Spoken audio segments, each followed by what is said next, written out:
Hi everyone, we hope you're doing well. We're hanging in there though honestly, we haven't been getting much sleep lately.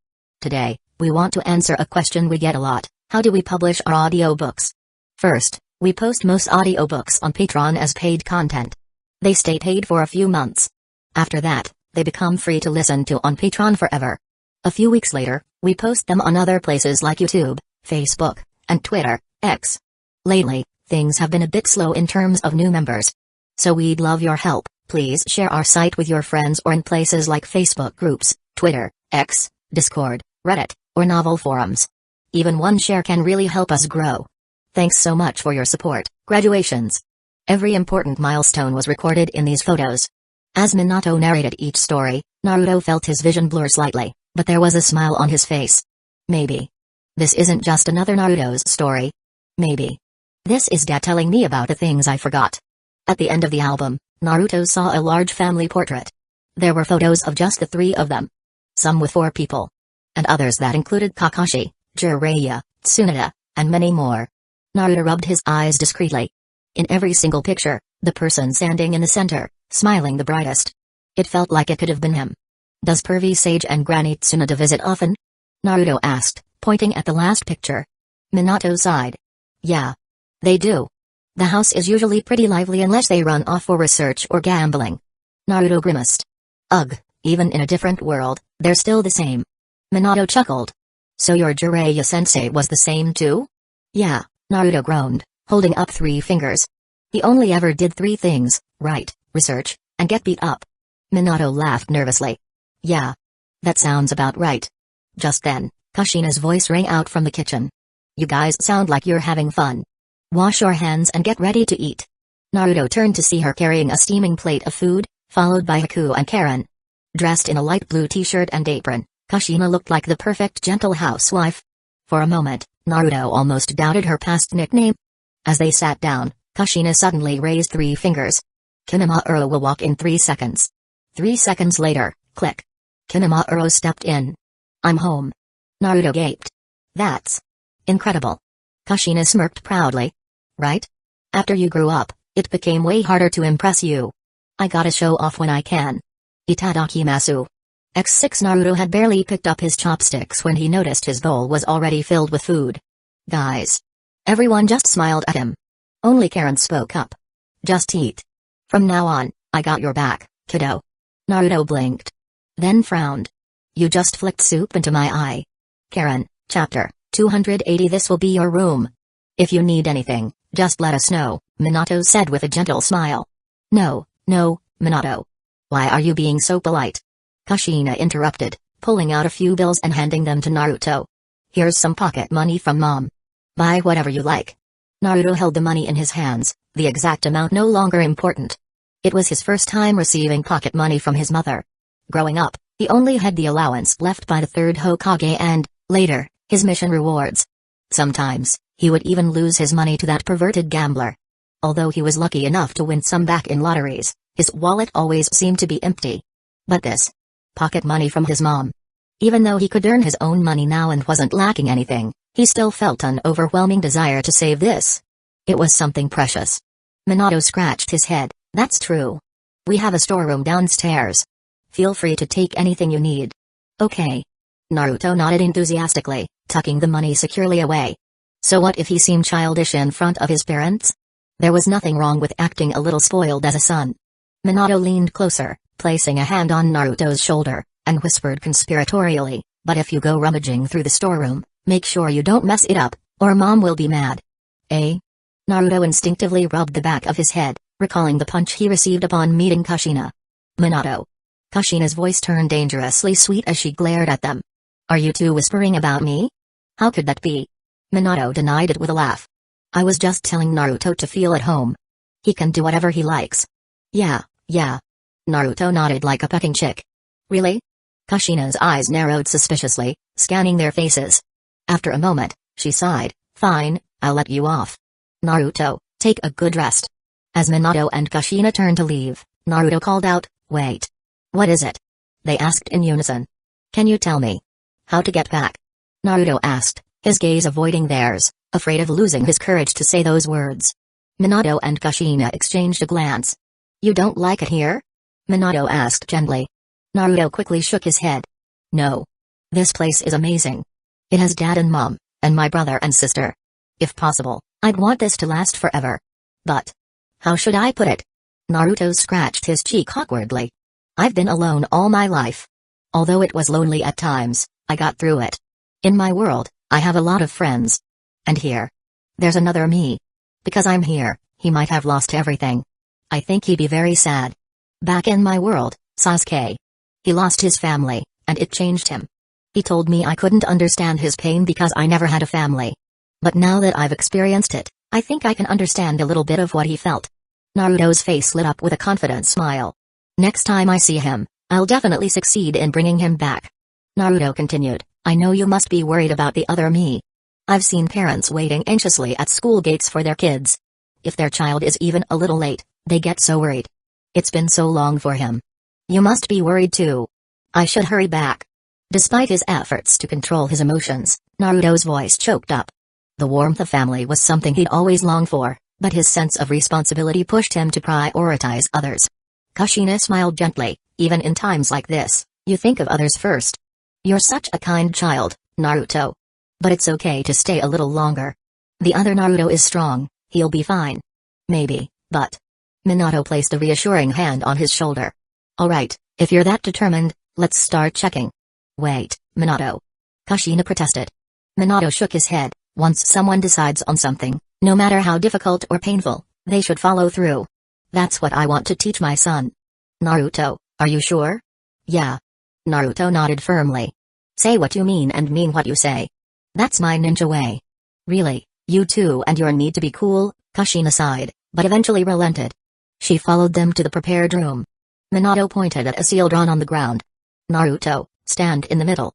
I'll use it to examine any anomalies. Got it. Naruto stood in the center.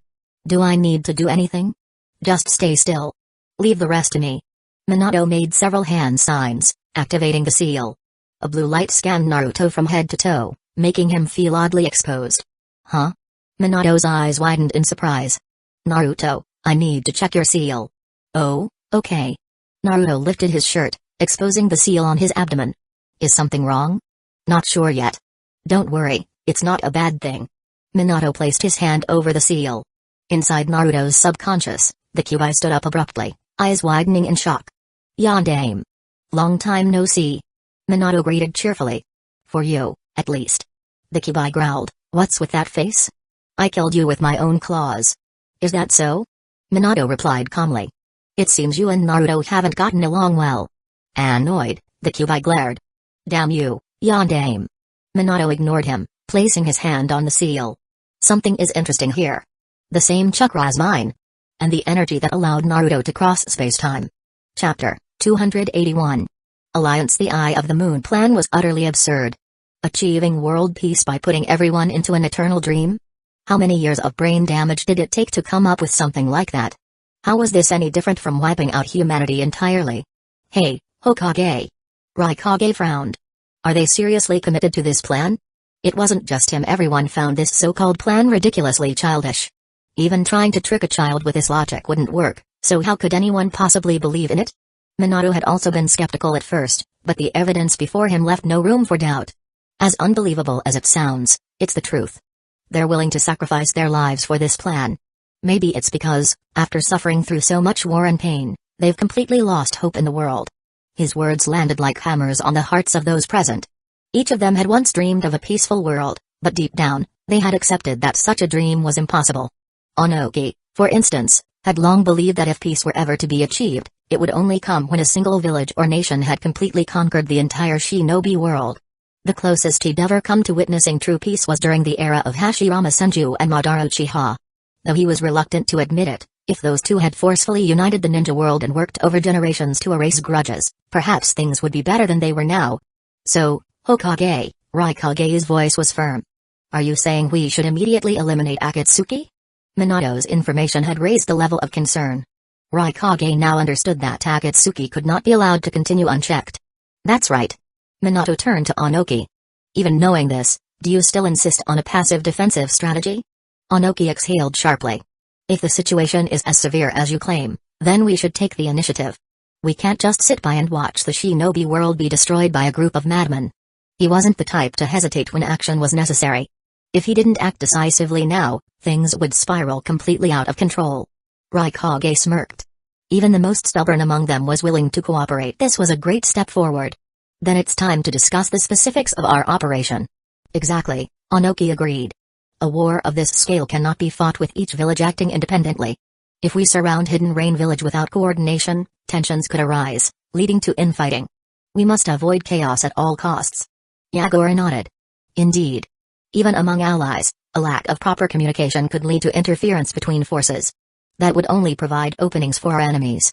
Gaara spoke up. If acting separately would cause disorder, why not form a unified allied shinobi forces under a single command? Onoki chuckled. You're still too young, Kazekage. You make it sound simple. Gaara remained unfazed. Is there a problem? If we could agree on a unified command, that would be ideal, Onoki admitted. But the question is who would lead? If they truly formed an allied force, Onoki wanted himself to be in charge. After all, trusting another village's Kage with his shinobi's lives was no easy matter. He assumed that the young Kazekage would eagerly nominate himself. But Gaara didn't hesitate. I nominate the Hokage. What? Onoki blinked. This brat wasn't following the script. You do realize what that means, don't you? Gaara wasn't fazed. It means that if the commander had ulterior motives, they could use this opportunity to weaken the other villages, right? After serving as Kazekage for so long, Gaara wasn't naive. He understood the risks involved. Onoki pressed further. If you understand that, then why suggest the Hokage? Gaara explained, Hokage possesses the strength, reputation, and intelligence required for this role. Of course, Tsuchikage, you have experience and wisdom that cannot be ignored. However, since the start of this meeting, you have prioritized your village's pride and interests above all else. In this short time, you've already left an impression of being rigid, cunning, and stubborn. I wouldn't be able to trust you in that position. Meanwhile, Hokage has worked tirelessly to unite the 5 great shinobi nations. From what I know of him, he is a man who can be trusted in all aspects. Onoki sighed. You don't hold back, do you? He knew Gaara was right. The kid had hit the nail on the head. He then turned to the others. Then why not the Mizukage or the Raikage? Yagura lifted his head. It's likely because Hidden Mist Village has always been too secretive. I understand that you all lack familiarity with me, and trust cannot be built overnight. If Hokage leads the allied forces, I have no objections. Gaara leaned forward, intertwining his fingers. As for Raikage, I think we all know the answer. Just recall how heated the argument between you two got earlier. Raikage frowned. What are you implying? Onoki smirked. He has a point. You're too hot-headed. A supreme commander cannot afford to be impulsive and easily angered. The room fell silent. Raikage, though frustrated, knew he had no argument. Among everyone present, the only one he could trust with this responsibility was Hokage. Fine, he conceded. I agree, Hokage will be the supreme commander. Then, I appreciate everyone's trust. Minato stood. I will do everything in my power to lead us to victory. But I will also need your full cooperation. Of course. The other Kage stood as well, acknowledging his leadership. At that moment, Mifune, the samurai general of the Land of Iron, rose to his feet. Congratulations on forming this unprecedented allied shinobi forces. As the representative of the Land of Iron, I, Mifune, request to join the alliance. Shibuki, the leader of Hidden Waterfall Village, also stepped forward. Hidden Waterfall Village may be small, but we, too, wish to contribute. Minato turned to them and nodded. I thought the Land of Iron maintained strict neutrality? Mifune replied, this war will determine the fate of the entire shinobi world. We samurai cannot stand idly by. If we must fight, then we will fight with all we have. Minato exchanged glances with the other Kage before nodding. Then, welcome aboard. He wasn't happy because he had become the supreme commander. Titles didn't matter to him. What truly thrilled him was that his dream had taken its most crucial first step. The 5 Kage had begun to trust one another. And now, the Land of Iron and Hidden Waterfall Village had also joined. If they could fight side by side, trust between the villages could continue to grow. Minato firmly believed that as long as they took it one step at a time, true understanding between people was not an impossible goal. Chapter 282. The journey home. The next step was to assign specific tasks. The most important priorities were deploying reconnaissance units to track Akatsuki's movements and reporting back to their respective daimyos. That's right. Though daimyos often had little presence in shinobi affairs, a situation of this scale had to be reported to them. In case of an emergency, they might even need to be evacuated to prevent them from becoming hostages. Minato turned to Shibuki, the leader of Hidden Waterfall Village, and asked warmly, "Shibuki, have you decided what to do about that child?" The other four Kage also turned their attention to him. They knew Minato was referring to the Seven Tails Jinchuriki, which was the main reason Shibuki had been allowed to attend the summit. Shibuki instinctively glanced in Fyuu's direction before bowing slightly. "This may be presumptuous, but I would like to send Fyuu to Hidden Leaf Village as a guest. Compared to the 5 great shinobi nations, our village's strength is negligible. I fear we don't have the ability to protect her properly. After witnessing today's discussions, I have great respect for you, Hokage. Additionally, I've heard she has friends in Hidden Leaf Village. If she were to go there, I believe she would be very cooperative." Minato nodded without hesitation. "That won't be a problem." Onoki seized the opportunity to ask, "Currently, the remaining free-tailed beasts are the 1 tail, 3 tails, 6 tails, 7 tails, and 9 tails. Excluding the Kazekage and Mizukage, how does Hokage plan to handle the other Jinchuriki?" Minato replied, "My wife and son are the 9 tails Jinchuriki, and they will participate in the battle. As for Fyuu, I'll evaluate her combat capability before making arrangements." "Mizukage, how is your 6 tails Jinchuriki?" Yagura answered, "Yukata's control over his tailed beast isn't perfect. If he pushes too hard, there's a risk of him losing control. However, his individual strength is still considerable, so he's more than capable of fighting. Moving with the main forces will actually reduce his risk of being captured." Speaking of which, Onoki suddenly brought up, "Why does Hidden Leaf Village have 2 9 tails Jinchuriki? I've been wondering about this for a while." "Of course, if it involves some secret jutsu, just pretend I never asked." Raikage and the others were also curious. If Jinchuriki could be mass-produced, that would be terrifying. Minato shook his head. "There's no real secret to it. When Naruto was born, an unexpected incident occurred, causing the 9 tails to be split in half. One half was sealed inside Kushina, and the other half inside Naruto. If I had a choice, I wouldn't have done it." No one pressed further. It was irrelevant now. The process of making a Jinchuriki was already risky, and splitting a tailed beast weakened its overall power. It wasn't something worth replicating. "By the way," Minato said, pulling a few Flying Thunder God kunai from his pouch. Gar didn't react much, but Raikage immediately recognized them. "That's your Flying Thunder God formula, isn't it?" "That's right. If an emergency arises, just contact me, and I can teleport directly to the location. This will greatly improve our response efficiency." After explaining, Minato smiled slightly. "Of course, this also means I could suddenly appear and stab you. Enough joking around like you could." Raikage grabbed one of the kunai, but then he froze, a sudden thought flashing in his eyes. "Hokage. You once left a mark on B, right? Does it still exist?" Minato sighed. "I'm sorry. Technically, the mark was on one of the 8 tails' severed tentacles. If the 8 tails is sealed away, I can't track its location." "I see." Raikage's brief hope faded, but there was nothing he could do. Of course, no one took Minato's joke seriously. Even Mifune and Shibuki accepted a kunai each. "Then let's hurry back and make preparations," Minato instructed. "Be careful on the way, especially you, Kazekage and Mizukage. You two are the most likely targets for an ambush." "Understood." After a brief farewell, the various guards leapt down, following their respective Kage as they departed. Only Minato and Shibuki remained behind. Fyuu fluttered in the air, her small wings flapping as she hovered in front of Shibuki. "Hey, Shibuki. Is the meeting over? Can I go play now?" Shibuki sighed. "Weren't you always saying you wanted to visit Hidden Leaf Village? I've already spoken with Hokage, and he agreed to let you go as a guest." "Really? That's awesome." Fyuu did a midair somersault in excitement. "Alright, settle down and listen to me. Otherwise, I won't let you go," Shibuki warned. "Yes, sir." Fyuu quickly landed, folding her wings and giving a playful salute. Shibuki raised a finger. "Remember, first, you must obey Hokage's instructions at all times, no sneaking off.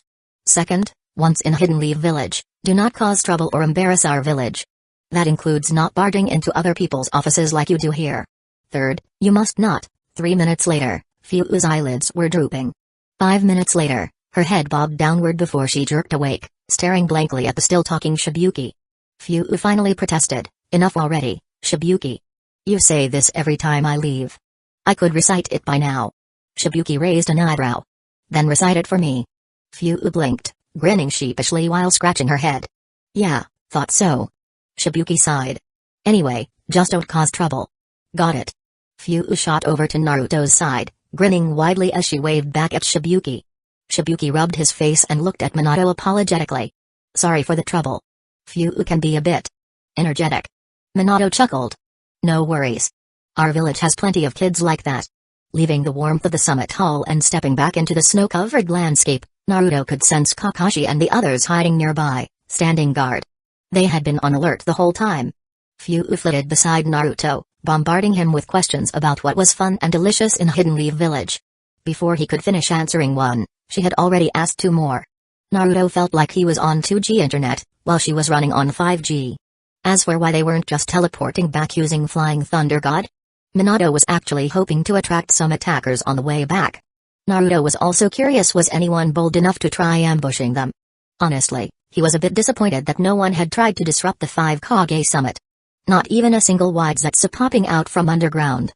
What Naruto didn't know was, it was all his fault. Obito no longer dared to make a grand entrance. Before, he could always rely on Kamyu to phase in and out at will, allowing him to act with impunity. But now, Obito stared at the group of bright yellow blurs that had been constantly jumping in and out of his Kamyu dimension since the start of the summit, all leaving Flying Thunder God marks as if they were hosting a rave. His head throbbed. Meanwhile, on the Mizukage's return route, an ambush had already been set in place. The assassins had chosen the perfect location. They were waiting. Chapter 283. Ambush. Yaguara's escort unit was structured similarly to Minato's. In addition to the visible guards Zabuza and Maitru Mummy, there were also two hidden teams, consisting of 8 shinobi in total. These 8 were responsible for reconnaissance, surveillance, and protection, each pair positioned in 4 different directions. The group set out from the Land of Iron, planning to cut diagonally from the northwest to the southeast through the Land of Hot Water, before taking a water route back to Hidden Mist Village. The first day passed without incident. On the second day, as they traveled deeper into the Land of Hot Water, a massive flytrap-like plant burst out of the ground. The plant's leaves peeled open, revealing a grinning white Zetsu. Who goes there? Zabuza raised his executioner's blade, staring down the strange creature. Maitru Mummy narrowed her eyes. This appears to be Zetsu, a being affiliated with Akatsuki. Zabuza was already moving. With a flick of his wrist, the blade's circular opening looped around Zetsu's neck. With a single powerful yank, he lifted Zetsu off the ground, hanging him in midair. What do you want? Zetsu didn't even struggle. Instead, he casually said, Oh, nothing much, just here to tell you that there's an ambush waiting for you up ahead. Zabuza tightened his grip. Who's behind it? And why are you telling us? Zetsu chuckled. Who knows? Then, with a sudden jerk, he let himself go limp, intentionally cutting off his own life force. Zabuza checked his body to confirm that he was dead, then nodded to Yagura and Maitru Mummy before swiftly disposing of the corpse. Should we change course? Mai asked. Yagura pulled out his staff from behind his back, gripping it firmly. No need. We'll just increase our vigilance. It could be a bluff. If it's not, then this is a good opportunity to see just how strong our enemies are. Since Yagura had made his decision, Mai quickly formed several hand signs, silently signaling the hidden guards to increase their alertness. They hadn't traveled far before a sudden flash of light illuminated the path ahead. A flare had been launched. The dazzling brightness forced the group to shield their eyes momentarily. However, the flare's effect was somewhat weaker than a standard flashbang, and it didn't last long. By the time their vision cleared, 5 figures had appeared about 30 meters ahead. Each was dressed in a different color and wore large, bushy tails around their waists. This was a mercenary group that had accepted a commission from Akatsuki, though they had taken over a month to act on it. As mercenaries with a strong professional reputation, they had felt a bit ashamed when Zetsu and Dobi came to remind them of their overdue contract. As a result, they had revealed a portion of their planned ambush. Their red-clad leader had insisted that in their decades of service, they maintained a 99.9% customer satisfaction rate. They couldn't afford to tarnish their record. This ambush had to succeed. Of course, he was only half serious. If things went south, they'd just refund the money. Better to stay alive and earn more in the future. Their industry had already learned a lesson from Kakazu, an excellent mercenary who had been a powerful competitor. But recently, he had reportedly targeted a smaller mission and ended up dead. Mercenary squad had immediately taken him as a cautionary tale. From now on, if an attack failed, they would flee instantly. Money was temporary, life was permanent. The red-clad leader smirked and stepped forward. You must be the Mizukage. We've been waiting for you. Yagura slammed his staff into the ground. Oh? And what do you want with me? The red-clad leader grinned. Nothing much, really. We just need you to come with us. Stop spouting nonsense. Zabuza swung his blade, already prepared to strike. The leader merely glanced at him. Zabuza Momaki, huh? I'd advise against making rash moves. Otherwise. Water style, water fang bullet. Before he could finish, two of the hidden mist village shinobi burst from concealment, launching spinning torrents of water at the mercenaries. Failing to detect their enemies in advance had been humiliating enough. Now that they knew these men were after the Mizukage, there was no reason to hold back. Mercenary squad seemed to have anticipated this. They dodged the attack with ease, scattering in different directions. The water blasts crashed into the ground, sending up waves of mist. At the same time, two agonized screams rang out. The two hidden mist village shinobi who had attacked suddenly clutched their chests, which began to swell unnaturally. Unlike Monkey D. Luffy inflating with his devil fruit powers, this wasn't something they could control. A second later, boom. Boom. Both shinobi exploded into chunks of flesh and bone. Shenmue. Jebu. Matrumami's eyes widened in horror as she recognized the fallen comrades. She instinctively shouted their names, but they were already gone. What the hell just happened? Zabuza's voice was low and dangerous. What did you do to them? The mercenaries regrouped, standing calmly.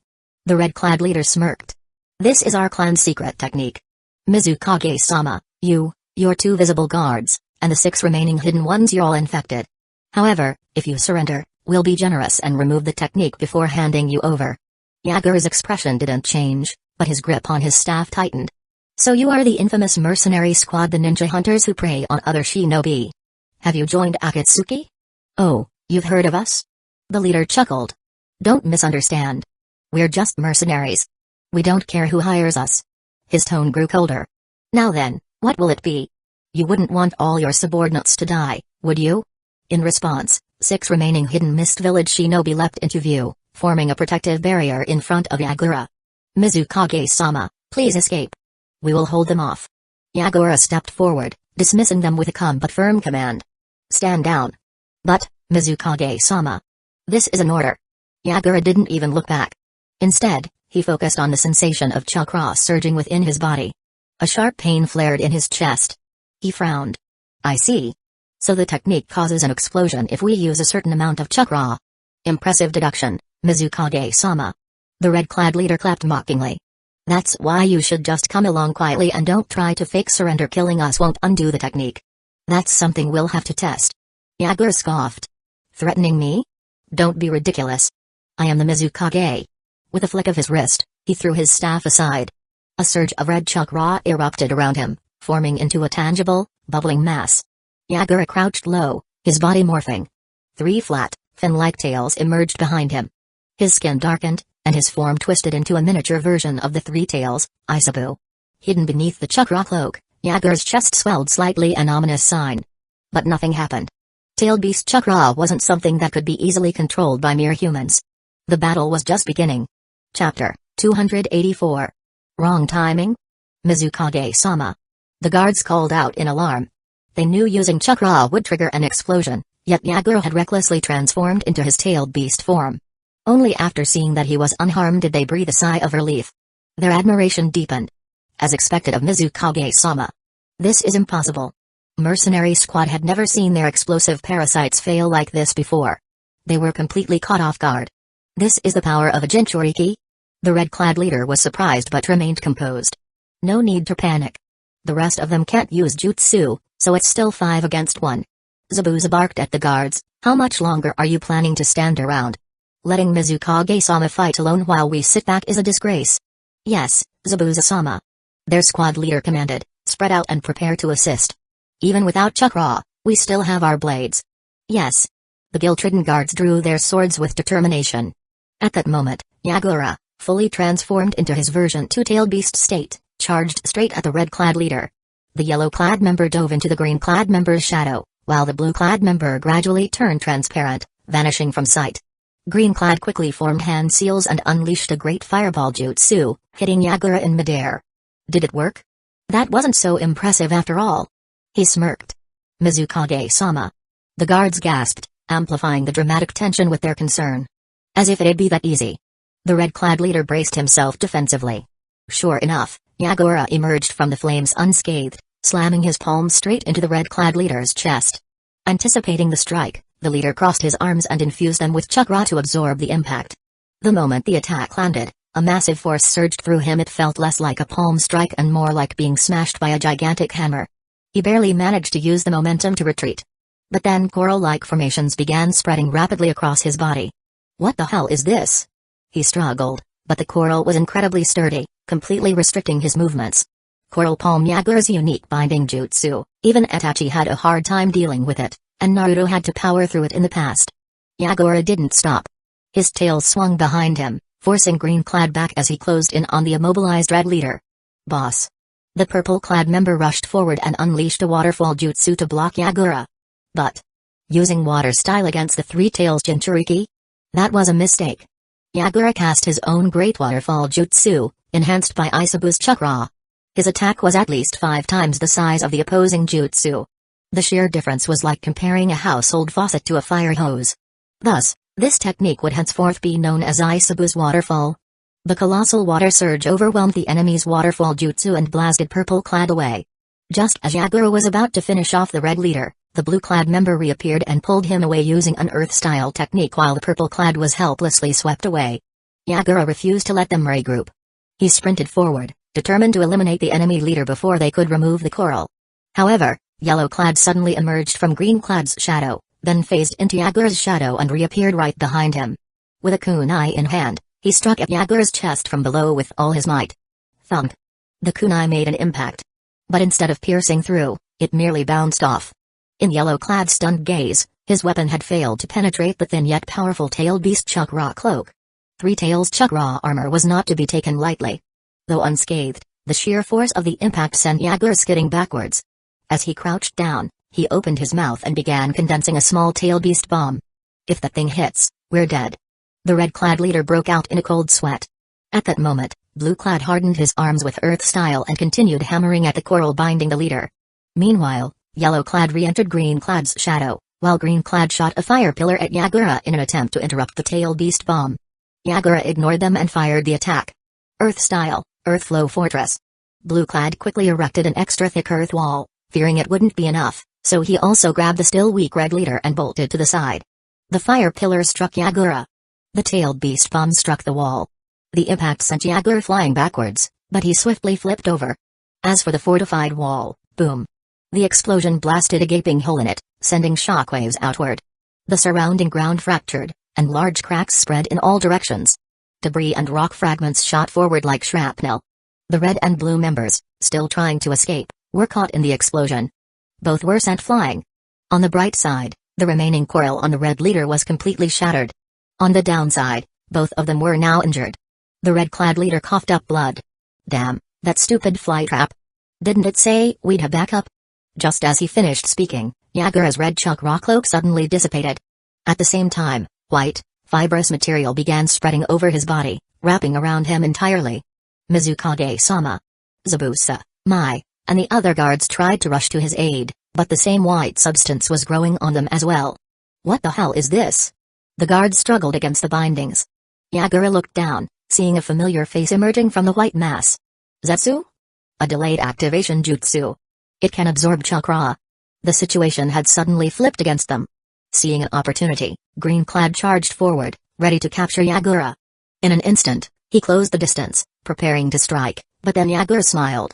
A size 42 foot landed squarely on Green-clad's face, sending him flying backwards even faster than he had rushed in. At the same time, a Rasen gun smashed into Yellow-clad just as he emerged from the shadows. Yellow-clad was sent spinning through the air, eventually catching up to Green-clad mid-flight. Yagura looked up, and there stood Minato no Mikaze. Minato flashed a smile. Looks like I arrived at a bad time? Yagura chuckled, relieved. No. You arrived at just the right time. Chapter 285. Escape. Minato pulled out a kunai and swiftly cut away the deformed white Zetsu clones attached to Yagura. It was Zetsu's spore jutsu, a jutsu that could absorb chakra and rapidly grow to restrain its target. Since the spores were microscopic before activation, they were extremely hard to detect. Judging from the situation, Zetsu must have secretly planted spores on everyone when he first intercepted Yagura's group under the pretense of giving them information. These spores were likely set to trigger after a certain delay. As a result, every hidden mist village shinobi now had 2 or 3 grotesque, conjoined Zetsus hanging off them. Ninja techniques were getting more and more ridiculous: delayed triggers, remote activations. They were basically playing with time bombs. After understanding the mechanism of Mercenary Squad's explosive parasites, Yagura had wisely instructed Isabu to send out a distress call. He had confidence in his own strength, but the safety of his subordinates was his priority. Requesting backup was the safer option. And now, that precaution had turned into their saving grace. If Minato hadn't appeared, Yagura had no doubt that his men would have risked triggering the explosions just to try and free him. Meanwhile, Zabuza and the others sighed in relief. If they could avoid dying, then of course, staying alive was the better option. With Minato's help, Yagura tore away the parasitic Zetsus and tossed them aside. At that moment, Naruto's squad arrived on the scene. The 6-man Hokage Guard platoon, Team 7, plus an overly excited Fulu, who had just experienced Flying Thunder God for the first time, and Naruto Shadow clone serving as transport. But the most amusing part?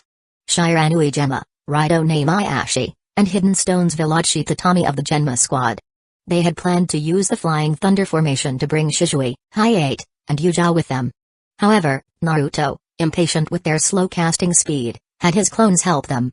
As a result, just as the Genma squad successfully activated their jutsu, Naruto's clones yanked them into teleportation. So instead of arriving normally, the 3 of them blinked into existence on one side of Minato. Then immediately teleported again to the other side. The sight left everyone speechless. Especially the Hidden Mist Village shinobi, who stared blankly. What the hell was that? Were they showing off? Some kind of synchronized teleportation stunt? But since they owed their lives to Minato, no one dared to comment. Ha ha ha ha. Naruto burst out laughing. Man, you guys are slow. Cough. The Hokage guards coughed in embarrassment except for one, who was actually coughing for real.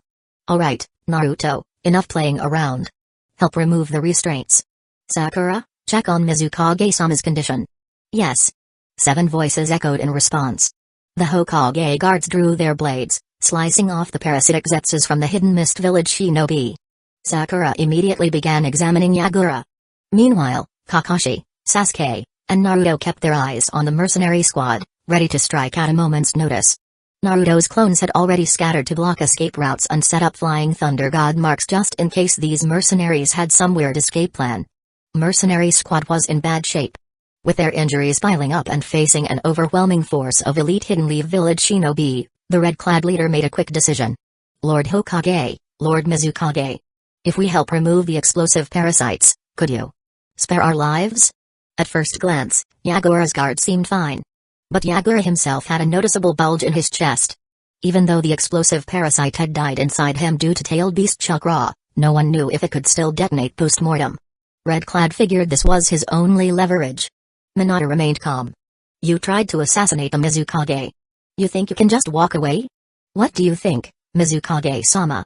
Yagura, despite undergoing Sakura's examination, still maintained his commanding presence. Agreed.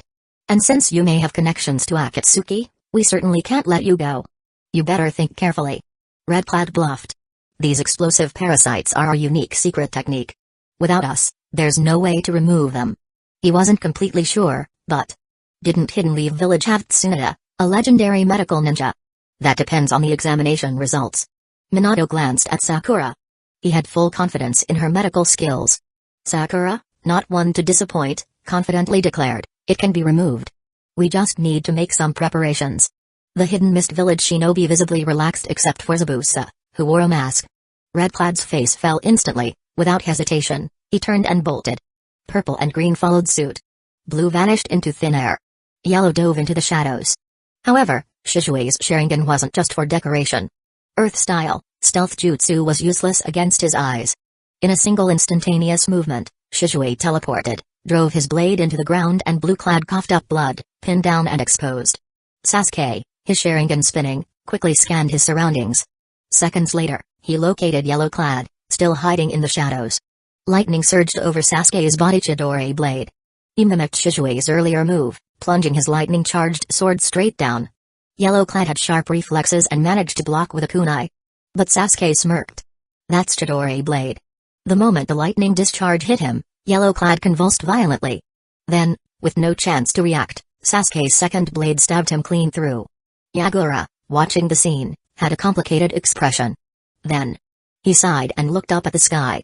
Those swords are ours. Should I just pretend I didn't see it?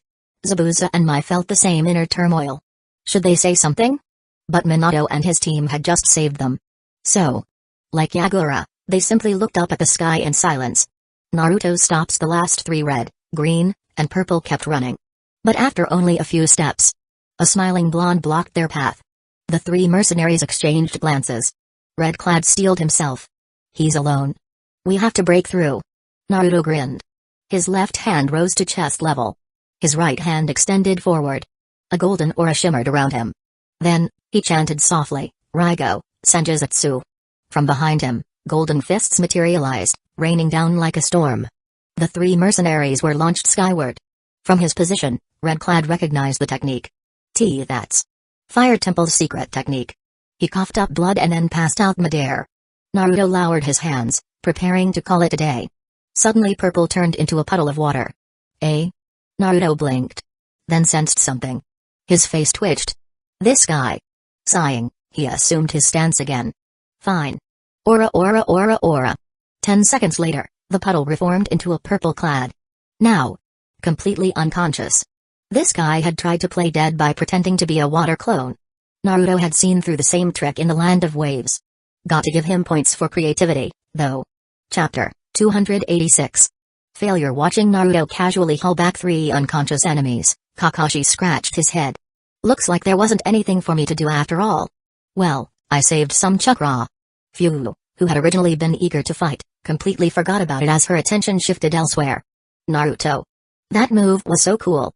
Can you teach me? Naruto smugly shook his head. Nope. This technique requires deep Buddhist enlightenment and great wisdom. You don't qualify. Huh? That's not fair. Phew pouted in dissatisfaction. Sakura, however, smelled something fishy. Wait a minute, Naruto. Didn't Master Chiriku refuse to teach you? How did you learn that move? Don't tell me you. She abruptly stopped herself, realizing she shouldn't make wild accusations. Naruto flashed a mysterious smile and leaned in. You guys wouldn't understand, he said dramatically. That night at the Fire Temple, Master Chiriku tapped me 3 times on the head, then walked backwards out of the middle gate. Do you know what that means? Sakura frowned. That didn't sound even remotely real. Phew, however, looked enthralled. Naruto proudly revealed the supposed hidden meaning. It meant that I should sneak in through the back door at midnight to secretly learn the technique from him. Sakura's skeptical glare intensified. Phew, on the other hand, gasped in admiration. That's amazing. She exclaimed. Ha ha ha ha. Naruto soaked up the attention, puffing out his chest with pride. Unfortunately, his grip loosened. Thud. Thud. Thud. The 3 unconscious mercenaries crashed to the ground headfirst. Sasuke's eye twitched. With his Sharingan, he had seen through everything clearly. Naruto's golden aura and holy fists?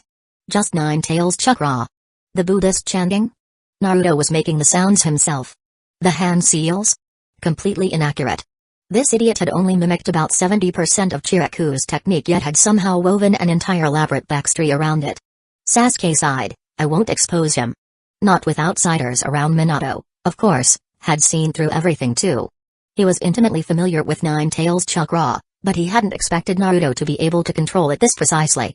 Being able to form chakra arms without even entering his full golden form was impressive. But now wasn't the time to discuss it. Minato turned to the Hidden Mist Village shinobi. It's not safe to perform surgery here, and you're all in no condition to return home immediately.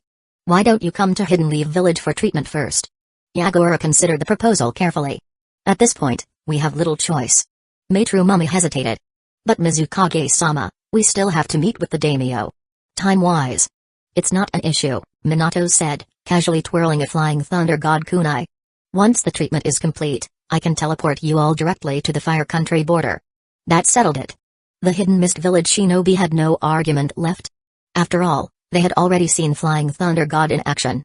As long as they ignored the bizarre synchronized teleportation mishap earlier.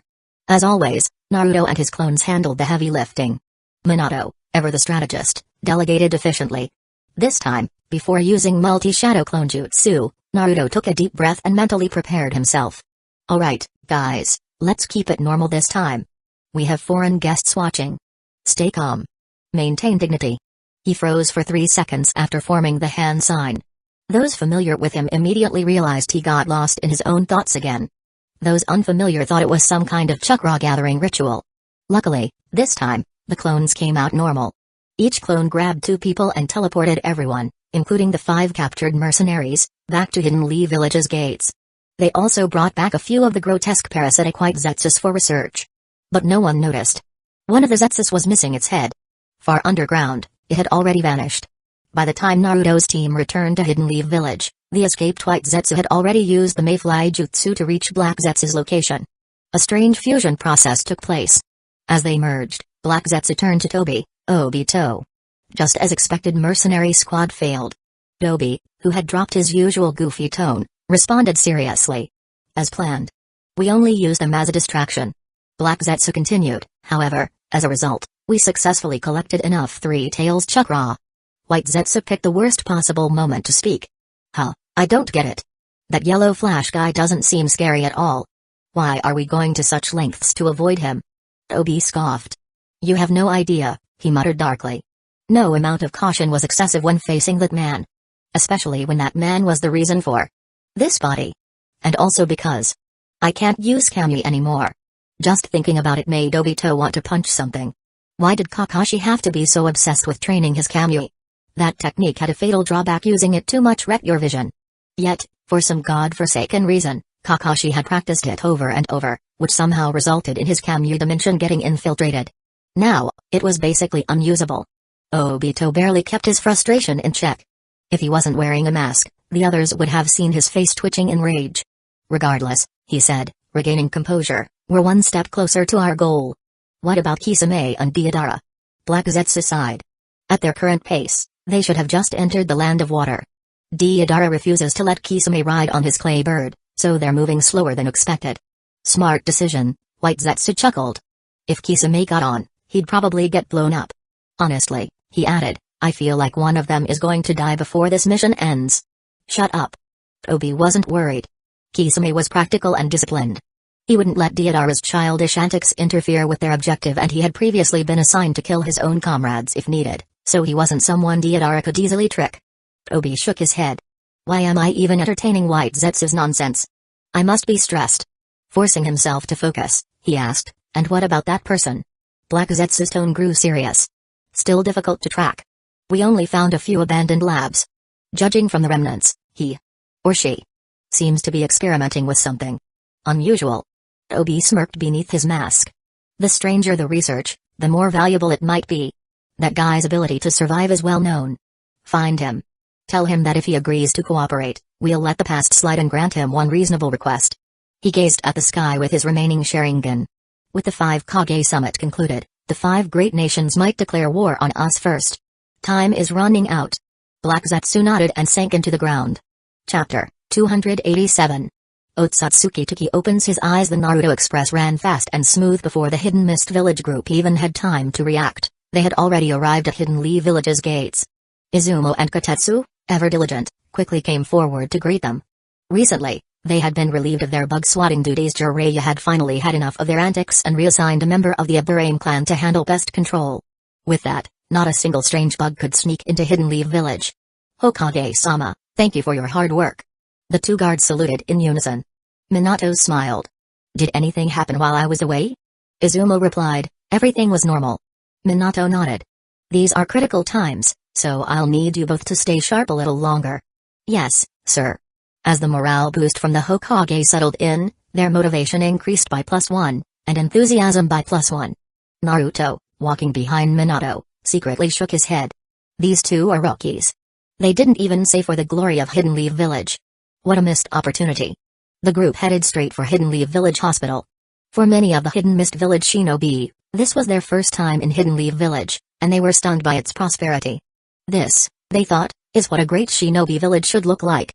Yagura, their Mizukage, wasn't surprised by their awe. Instead, he encouraged them, if you admire this, then work hard. One day, our village will be just as grand. Yes, sir. The Hidden Mist Village shinobi responded with renewed determination. Since the end of the Bloody Mist era, they no longer had to endure the horrors of killing their own comrades. The emotions they had once buried deep within themselves were now finally emerging. Seeing Hidden Leaf Village's peaceful atmosphere, they realized this was the kind of village they wanted, too. They were grateful that their Mizukage had seen the light. Because of Yagura's high status, The legendary Sanin Tsunade personally performed his surgery. The plan was to cut open his chest, remove the explosive insects, and then stitch him back up. A delicate procedure, one that ordinary medical ninja wouldn't dare attempt. Jiraiya also made an appearance but could only wait outside the operating room. He didn't know medical ninjutsu, and that was his greatest regret. Especially now, as Mate Rumami was also undergoing surgery inside. If only he knew medical ninjutsu, he could have observed the process and learned from an extraordinary white and bouncy experience. Hidden Mist Village had 9 individuals undergoing surgery. By the time they were all treated, the sky had already turned dark. Minato didn't wait idly during this time. After ensuring Yagura's surgery was successful, he returned to the Hokage's office. Thanks to Jiraiya and Tsunade, the village had been well managed. In his absence, everything was in order. Now, Minato needed to analyze mission reports, security updates, and most importantly, prepare for war. War wasn't like ordinary missions. They needed to strategize troop deployments, keep emergency reserve forces, and ensure adequate supplies. There was much to plan. Minato's elite guard remained at his side. Kakashi gathered high-ranking Jonin for a private briefing. Sasuke focused on training and, if possible, wanted to see his brother before heading to Richie Cave. Sakura remained at the hospital to assist with medical work. Naruto's mission? Give Fuu a tour of Hidden Leaf Village. The moment Fuu entered Hidden Leaf Village, she was amazed by everything. She constantly pointed at things in pure excitement. Wow! The gate is so huge. Wow! The Hokage rock is incredible. Wow! The ramen shop looks awesome. Naruto could understand the admiration for the Hokage rock and Akiraku ramen. But what was so special about the gate? How about we try some of this awesome ramen? Naruto suggested. My treat. Really? That's amazing. Fuu cheered and rushed into Akiraku ramen, her eyes sparkling as she looked at the menu. The shop owner, Taki, greeted her warmly. Ah, a new face. First time here? Yep. I'm Fuu from Hidden Waterfall Village. Fuu cheerfully introduced herself. Say, mister, what's the best ramen here? Taki laughed. Every single one is made with care, so they're all delicious. He grinned, but since you're a guest from far away, I'll give you a 20% discount. Naruto finally entered the shop. Ah, Naruto. You're alone today? Taki was always friendly with Naruto. After all, Naruto was a regular and a big spender, especially when he came with Hinata. Nope. I'm showing Fuu around today, Naruto replied cheerfully. So does that mean I get the discount too? Of course. Taki was feeling generous because Hinata wasn't here to bankrupt him. Naruto grinned and placed his legendary order. I'll have a large miso char siu ramen. Add an extra egg. Extra Naruto maki. Extra bamboo shoots. Extra. By the time he finished listing all the add-ons, he had essentially created the most expensive ramen bowl on the menu. And Fuu, you'll have the same, right? Yep. That sounds delicious. Fuu swung her legs happily as she waited. Taki, holding a ladle, chuckled. Geez, Naruto, you never hold back. Still, he was smiling.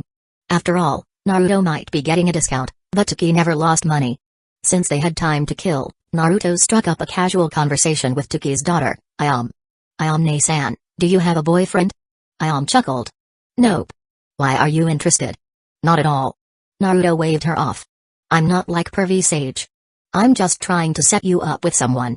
Oh? Ayame leaned in, curious. Who? Naruto smirked. I have an older brother named Hiku. You've met him before, right? He's still single, and his looks are on Sasuke's level. Ayame immediately remembered Hiku. She hesitated. But Hiku is too pretty. Just standing next to him would feel intimidating. Fuu, idly resting her chin on her hand, asked curiously, Naruto, why are you so determined to find this lady a boyfriend?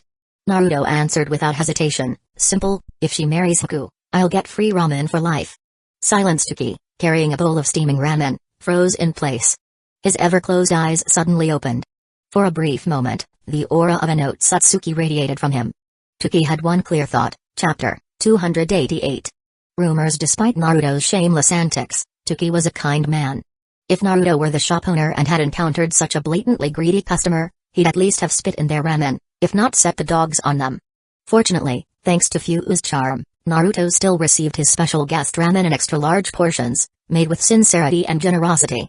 As they slurped down their noodles, Taki watched them with a satisfied smile. For him, nothing mattered more than having people appreciate his cooking. Fuu, patting her now full stomach, sighed deeply. Too much. She sounded like an old gang boss, completely satisfied with the feast. Tuki chuckled. Come again anytime. Naruto continued showing Fu around, casually taking her on a convenient detour past the Hyuga compound. He knocked on the gate, only to find out that Hinata wasn't home. According to the servant who answered the door, Hinata and Hanabe had accompanied Hayashi on a trip outside the village. Naruto wasn't surprised. The Hyuga clan, unlike many other shinobi clans, maintained strong connections with noble families outside Hidden Leaf Village. Hayashi regularly took his daughters to visit friends' diplomatic visits disguised as social calls. Naruto wondered about their security detail. Would they be safe from ambushes? Then again, with the 5 great shinobi villages forming an alliance, there shouldn't be any major threats. Even if a minor village tried to stir up trouble, Hayashi could probably take them down alone. With that thought, Naruto felt reassured. Naruto and Fu continued their carefree tour, moving from one food stall to another. It wasn't until Fu suddenly clutched her stomach and groaned, "Naruto, I can't eat anymore." Her pleading green eyes reminded Naruto of the time he had accidentally overfed Hanabe. Ah. Right. Naruto scratched his head. He had accidentally entered Hinata dating mode and completely forgotten that normal people have limits. By evening, Naruto escorted Fu back home, which, for now, meant his own home. Instead of putting her up at an inn, it was safer to keep her close. After all, no matter how carefree she seemed, Fu was still a Jinchuriki. If she stayed in a hotel, Minato would have to assign an entire security team to monitor and protect her. So rather than creating unnecessary tension, she was invited to stay with the Uzumaki Namikaze household. Surprisingly, everyone was happy about it. Especially Karen. Fu was thrilled by the lively dinner table. "This is the first time I've eaten with so many people," she exclaimed, eyes sparkling. "This is amazing." "Then eat up," Karen said excitedly. "Try this fish, I made it myself." Fu eagerly took a bite. It's delicious." "And try this is great too." Kushina, overjoyed, kept loading Fu's plate with food. It had been a long time since she had seen a kid as lively as young Naruto used to be. Naruto, casually chewing his food, muttered absent-mindedly, "This tastes just like usual." A chilling aura filled the room. Naruto's survival instincts kicked in. "I mean, it's just as delicious as always." Kushina's smile returned. Naruto let out a relieved sigh. He had dodged a kunai this time. Minato changed the topic smoothly. "So, Fu, how do you like Hidden Leaf Village so far?" Fu excitedly nodded, then suddenly froze. Her cheeks bulged, her mouth too full to speak. She tried to swallow everything at once and immediately choked. MMPH. She beat her chest frantically, eyes wide with panic. White quickly handed her a glass of water. "Slow down, Fu." Fu gulped it down and gasped for air. "Thank you. I thought I was gonna die." Naruto stared at her, completely baffled. He swore he saw an entire rice ball slide down her throat in one piece like a snake swallowing something larger than itself. Is that even biologically possible? Anaconda? Finally catching her breath, Fu enthusiastically answered Minato's question. "Hidden Leaf Village is amazing. I love the food, I love the people, I love everything." Naruto's jaw dropped. This girl. She had instinctively mastered the art of a viral influencer.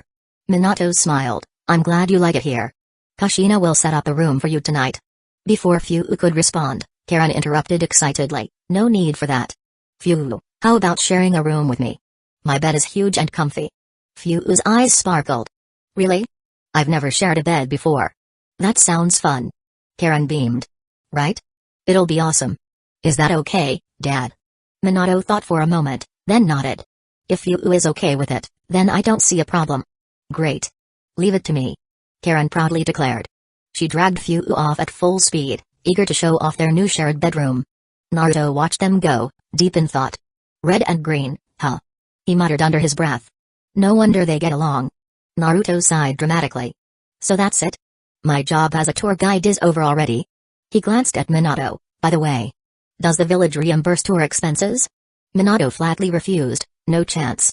You chose to treat your friend. That has nothing to do with the village budget." Naruto scoffed. What kind of corrupt leader refuses to support cultural exchange programs? Minato ignored him. Instead, he smirked. "Besides, you might have bigger problems to worry about." Kushina, barely holding back laughter, chimed in. "After today, rumors are spreading all over the village. Apparently, you've abandoned Hinata and are parading around with a green-haired beauty instead." Naruto froze. "Excuse me?" Minato, clearly amused, continued. "And Jiraiya-sensei heard about the gossip." Naruto's eye twitched. He said it inspired a new book idea. Kushina grinned. The story is about a noble heiress who gets dumped, then rises up for revenge. Naruto's soul left his body. This was karma. He had spread so many rumors about Denzo and now, the universe had turned against him. As his family laughed at his suffering, Naruto sighed dramatically. This is the worst timeline. Despite the chaos, life moved on. The sun would rise again. And Naruto's next mission? Accompanying Minato to the hospital. To check on Mizukage Yagura. Chapter 289.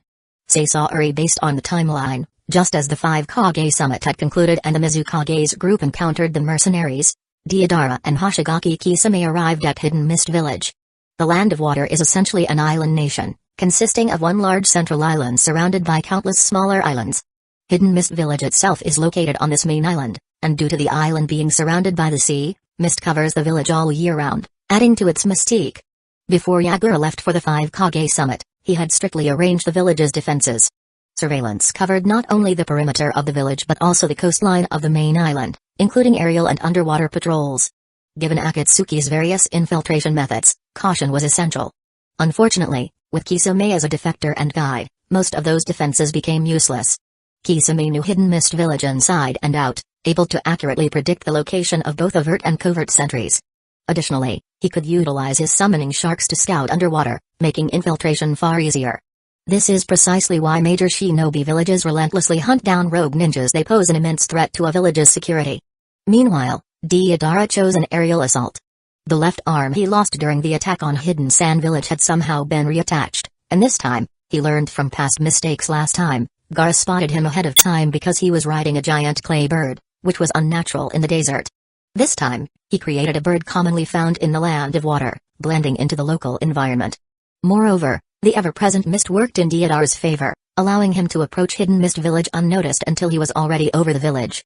After all, only one person in the entire village had Byakugan, Ao. And Ao couldn't keep his Byakugan activated 24 out of 7. Even Neji, a pure-blooded Hyuga, would struggle with prolonged use. For Ao, who had an implanted Byakugan, it was even worse. Using the intel provided by Kisame, Deidara bombarded key locations, instantly throwing the village into chaos. However, the Hidden Mist Village shinobi responded swiftly. They immediately deployed specialized anti-air weapons, which had been specifically developed to counter such threats.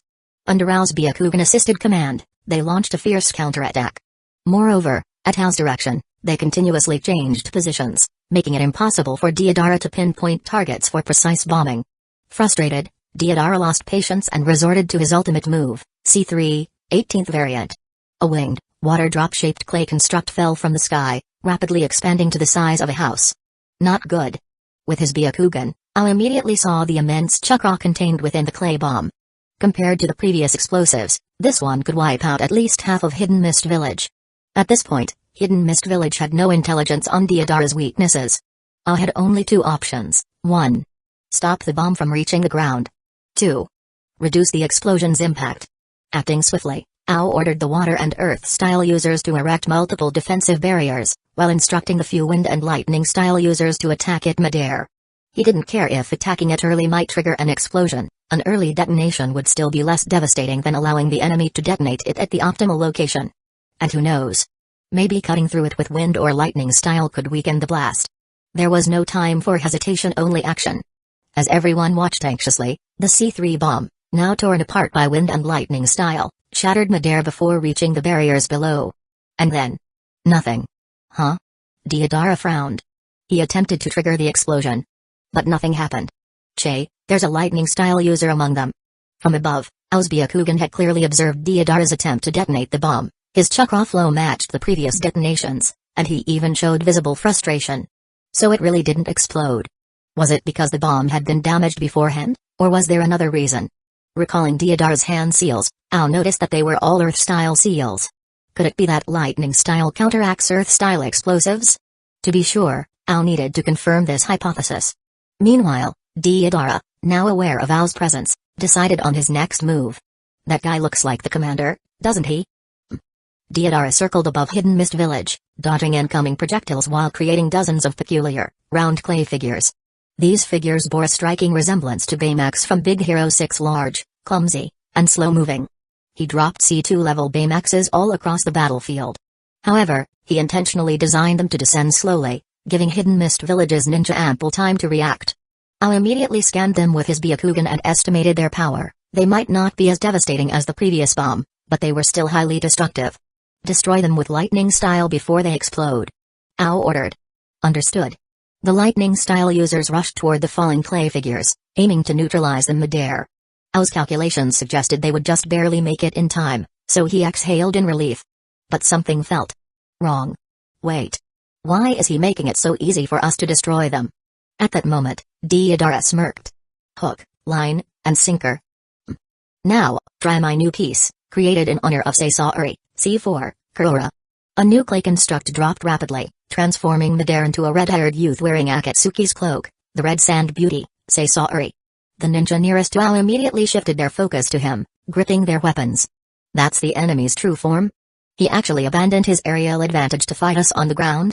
Ao immediately yelled, fall back. That's not a real person, it's just another bomb. Evacuate and defend yourselves. What? Despite their shock, the ninja reacted swiftly, leaping backwards while summoning water-style barriers around the Sasori clone.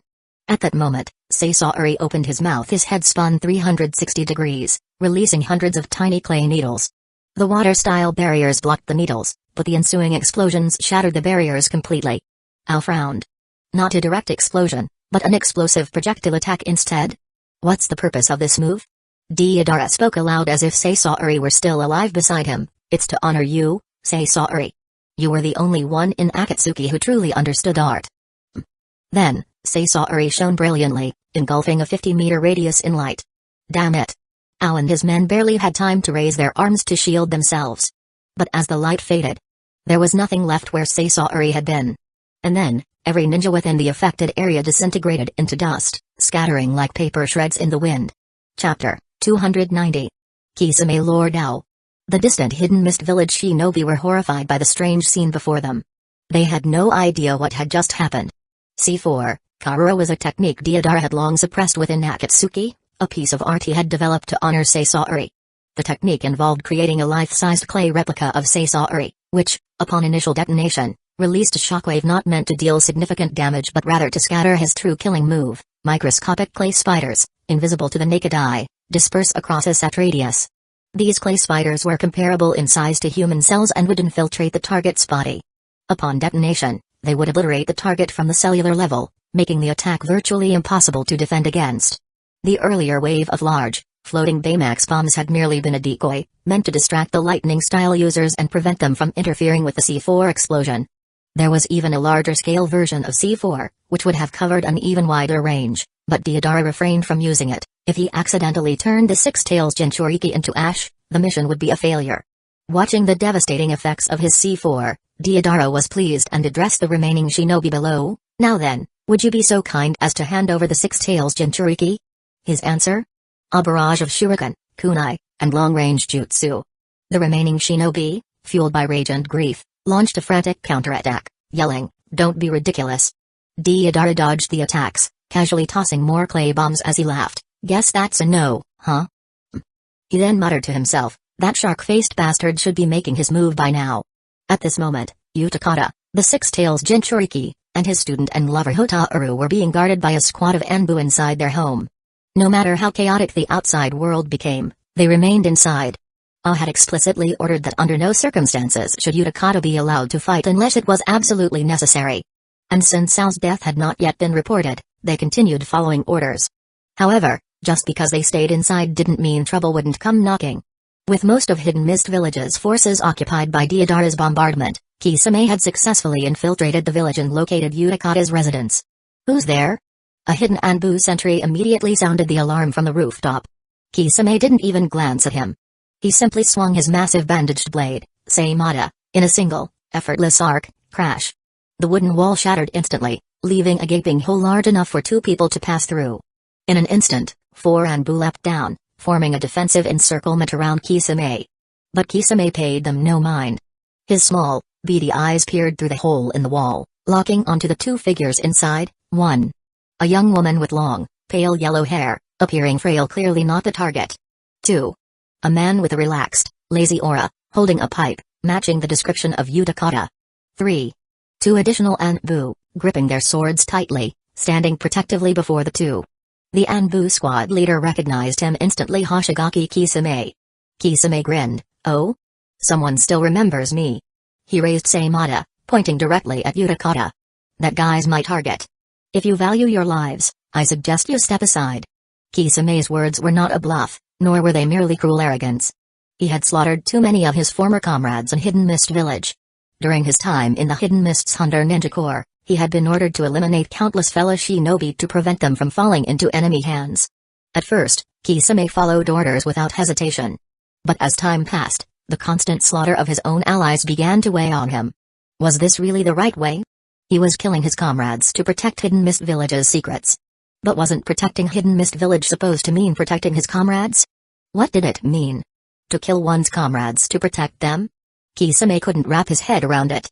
He simply repeated the cycle of slaughter after slaughter until one day, a dying female cryptography ninja he had just stabbed through the heart looked at him with pity and whispered, "Your life must have been very difficult." For the first time, Kisame felt something in his chest ache. For the first time, he began to question his own existence. Was his only purpose to endlessly kill his own comrades? A moment ago, he and his comrades were joking about their missions. A moment later, his blade was piercing their bodies. That time, he felt as if his own heart had been impaled. The shinobi world was a merciless place, constantly forcing people to question their beliefs. Yet at the same time, their limited understanding and flawed logic often led them to false conclusions. Kisame was no exception. Lost in his own doubts, he was easily swayed by the idea of the infinite Tsukaimi. A world without pain, where everyone lived in a blissful illusion.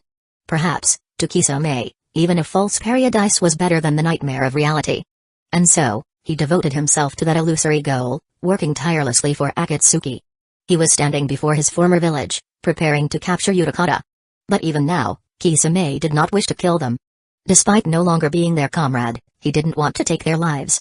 Of course, the Hidden Mist Village Anbu had no interest in his internal struggle. Even if they understood his thoughts, they would never surrender Utakata. The Anbu squad leader stood his ground. "The Mizukage entrusted the village and Utakata's safety to us.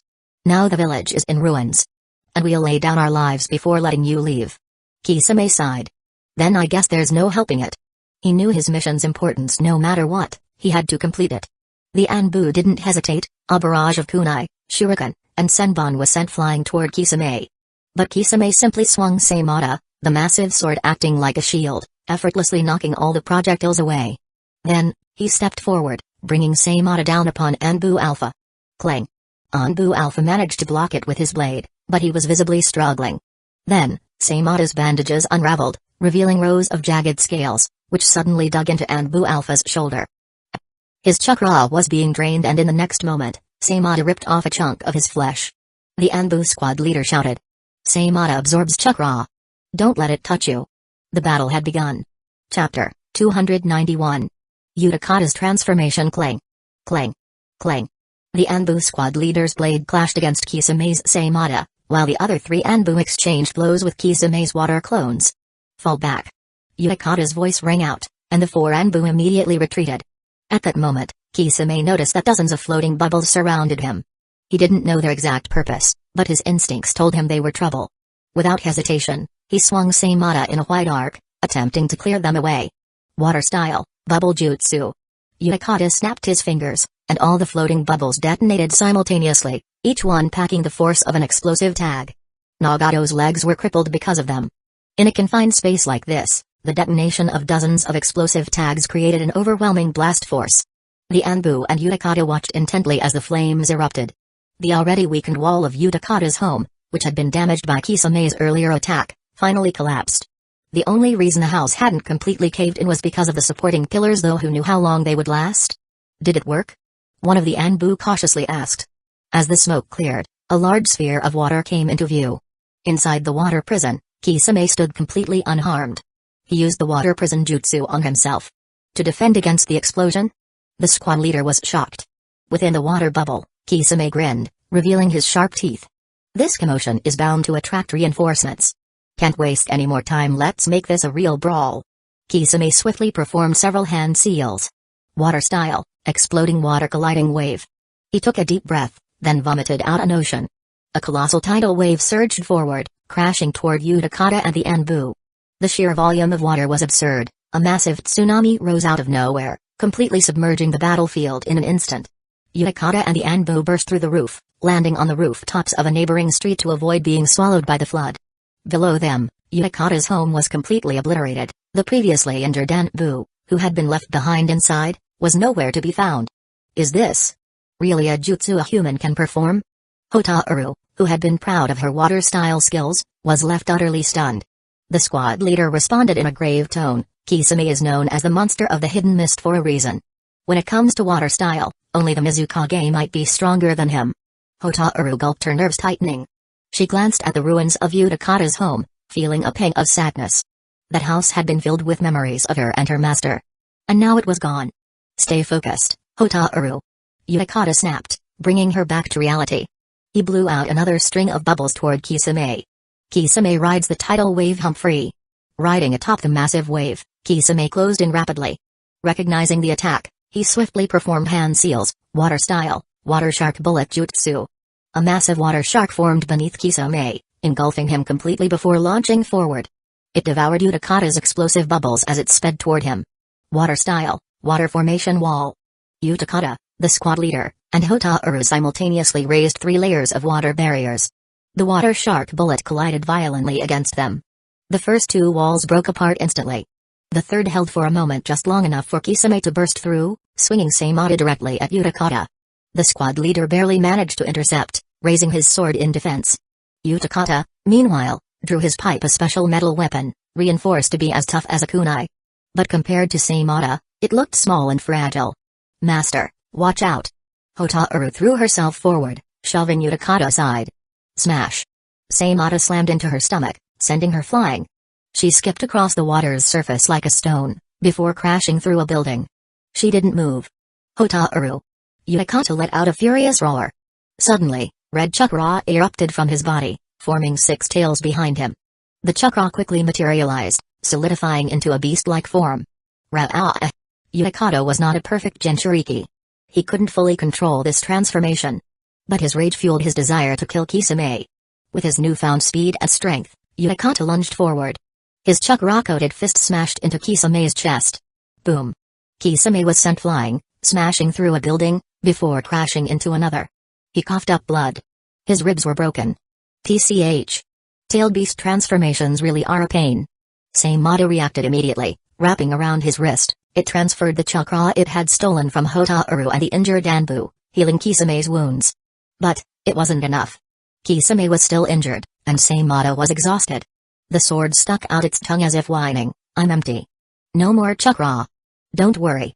Kisame stood up, gripping Seimata tightly. His small eyes locked onto Utakata, and he smirked, I'll feed you soon enough. The squad leader knew this battle was only getting worse. Seimata was the most troublesome of the 7 swords, able to absorb chakra and even heal Kisame. Meanwhile, Utakata's transformation was unstable. If he lost control, he might attack everyone including them. He quickly issued orders. Anbu Beta, go request reinforcements. Anbu Gamma, check on the injured Anbu. Anbu Delta, find Hotaru. She might be the only one who can bring Utakata back to his senses. Understood. The Anbu dispersed, leaving the squad leader to support Utakata. Roar. Utakata charged forward, running across the water's surface on all 4s. Kisame responded by slapping the water, summoning 4 massive water sharks, water style, 4 shark rain. The sharks launched at Utakata, but as soon as they got close, they exploded into hundreds of smaller sharks. Utakata shielded himself with his 6 tails, while a powerful energy gathered inside his mouth. A tail beast bomb. Kisame gripped Seimata tightly, then leapt into the air, bringing his sword down as a blinding white light engulfed him. Chapter 292. The miserable fate of Deodara. As the blinding pillar of light faded, Utakata stood on all 4s atop the water, his 6 chakra tails swaying behind him. Wisps of white steam escaped from his mouth as he scanned the surroundings, but Kisame was nowhere to be found. The Anbu squad leader was just as puzzled. That attack had been incredibly powerful, but whether it was enough to leave behind nothing but ashes was another question. At the very least, Seimata should have remained, right? Yet there was nothing. That likely meant Kisame had escaped in time, either by using substitution jutsu or perhaps the one they had been fighting wasn't even the real him. Suddenly, a realization struck the squad leader like a thunderbolt. He shouted without hesitation, watch out below. Whether Utakata, in his tailed beast state, could understand him was uncertain. But as a leader, he had a duty to warn his allies, even if it meant drawing Kisame's attention to himself. And sure enough, the water beneath Utakata surged violently. Seimata emerged from below, slashing at Utakata's body with brutal force. Gah! Utakata was sent flying over 10 meters. The chakra tails behind him completely vanished, leaving behind only a thin red chakra shroud. His skin had already burned and peeled due to his version 2 transformation, but the tailed beast chakra was rapidly regenerating the damage. Utakata regained consciousness, panting heavily as he lay on the water's surface. Kisame, meanwhile, wasn't unscathed either. That attack had been way too close for comfort. He knew that if he had hesitated for even a moment, he wouldn't have survived. But fortunately, he had Seimata. The blade had absorbed a large amount of chakra from Utakata. So much, in fact, that Seimata had noticeably grown in size. It let out a gurgling, delighted noise, like a well-fed beast. Kisame steadied himself, then began walking toward Utakata. Water style, water dragon bullet jutsu. The Anbu squad leader had already been preparing a counterattack. He had swiftly completed the required 44 hand seals, summoning a massive water dragon that rushed toward Kisame. At the same time, the squad leader dashed toward Utakata, intending to rescue him. Stay back. Utakata's voice rang out as red chakra erupted from his body once again. But this time, his entire chakra shroud turned a deep shade of blue. The squad leader immediately halted his approach. Kisame, watching Utakata transform again, lifted Seimata in front of him like a shield. Oh? Another tailed beast form? This one looks different from before. The two forms of Utakata's six tails transformation the Anbu squad leader cautiously observed from a distance. Each Jinchuriki had a unique transformation. For Utakata, his six tails form had two different states. Red form, focused on raw strength, allowing him to fire tailed beast bombs. Blue form, prioritized speed, with his chakra shroud carrying a powerful alkaline property that could corrode anything it touched. Additionally, in blue form, Utakata could spit out corrosive alkaline fluid. A stark contrast to Shikatsu Forest's slug sage, which secreted acidic liquid instead. Kisame was already feeling the effects of the alkaline chakra. His wounds were healing slowly, and his skin burned painfully wherever Utakata's chakra had touched him. This isn't something I can just wash off with water. Even though Seimata's healing ability was incredible, the constant corrosion was wearing him down. In that case, I'll just slice you up again. Kisame grinned fiercely and charged forward. Utakata, in blue form, was faster than ever. He dodged at the last second, appearing behind Kisame in an instant. What? Before Kisame could react, he was slammed in the back with a devastating chakra-enhanced strike. Blood sprayed from Kisame's mouth as he staggered forward. Before he could regain balance, Utakata followed up with another strike hitting Kisame's ribs and sending him flying sideways. Kisame struggled to stand, his back and ribs dripping with blood, steam rising from the corroded wounds.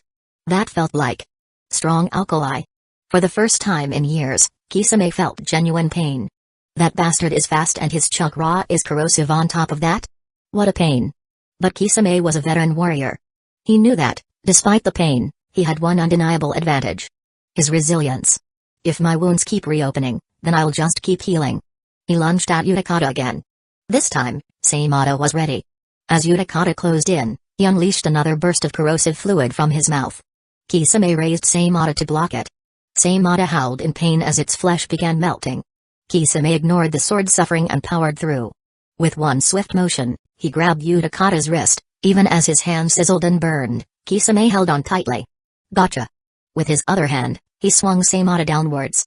The massive sword crashed against Utakata's skull, sending him plummeting into the water.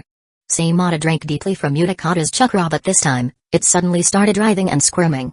Seimata let out a miserable cry and thrashed in Kisame's hands. Huh? Kisame felt something was off. His wounds weren't healing. Instead, Seimata looked sick. TCH. Did it eat something it didn't like? Kisame was heavily injured. But he wasn't out of the fight yet. Even if Seimata was throwing a tantrum, it had already absorbed enough chakra to keep him from collapsing. The Anbu squad leader had been waiting for an opening. Seeing Kisame momentarily distracted, he sent a water clone underwater to retrieve Utakata. His real body, meanwhile, bombarded Kisame with a barrage of explosive tags and kunai. Kisame, in his injured state, could barely defend himself. But just then, a small white bird descended between them. TCH. Annoying. From above, Deodara's voice rang out. Take this. The white bird exploded. Both the Anbu squad leader and Kisame were caught in the blast wave. Each was sent flying, coughing up blood. What the hell, Deidara? Kisame, bleeding heavily, glared up at his teammate. You trying to kill me too?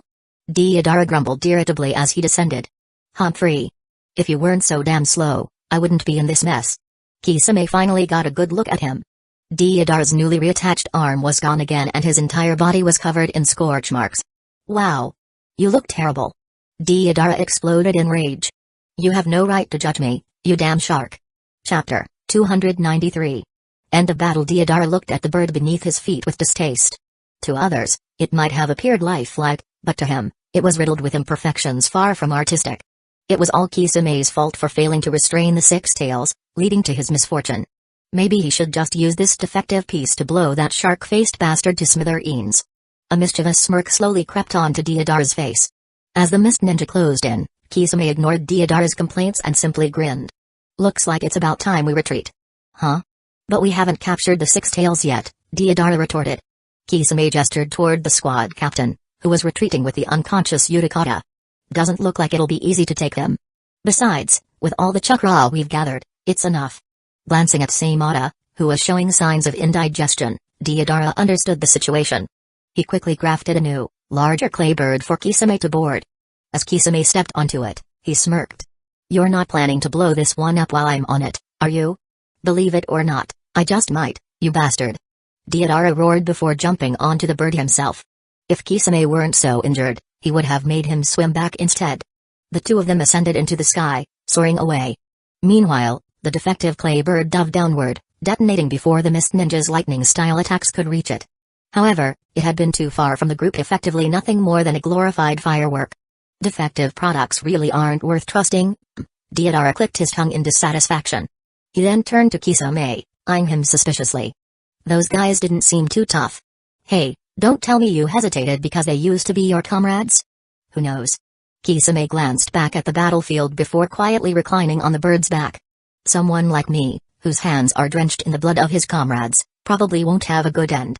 After Deidara and Kisame left, the Mist leadership quickly organized rescue efforts for the injured. 2 squads were sent to track them, though they didn't hold much hope at that speed. Catching up was unlikely. As a result, patrols around the village were increased. This was how Akijin happened to encounter the returning Mizukage and his entourage.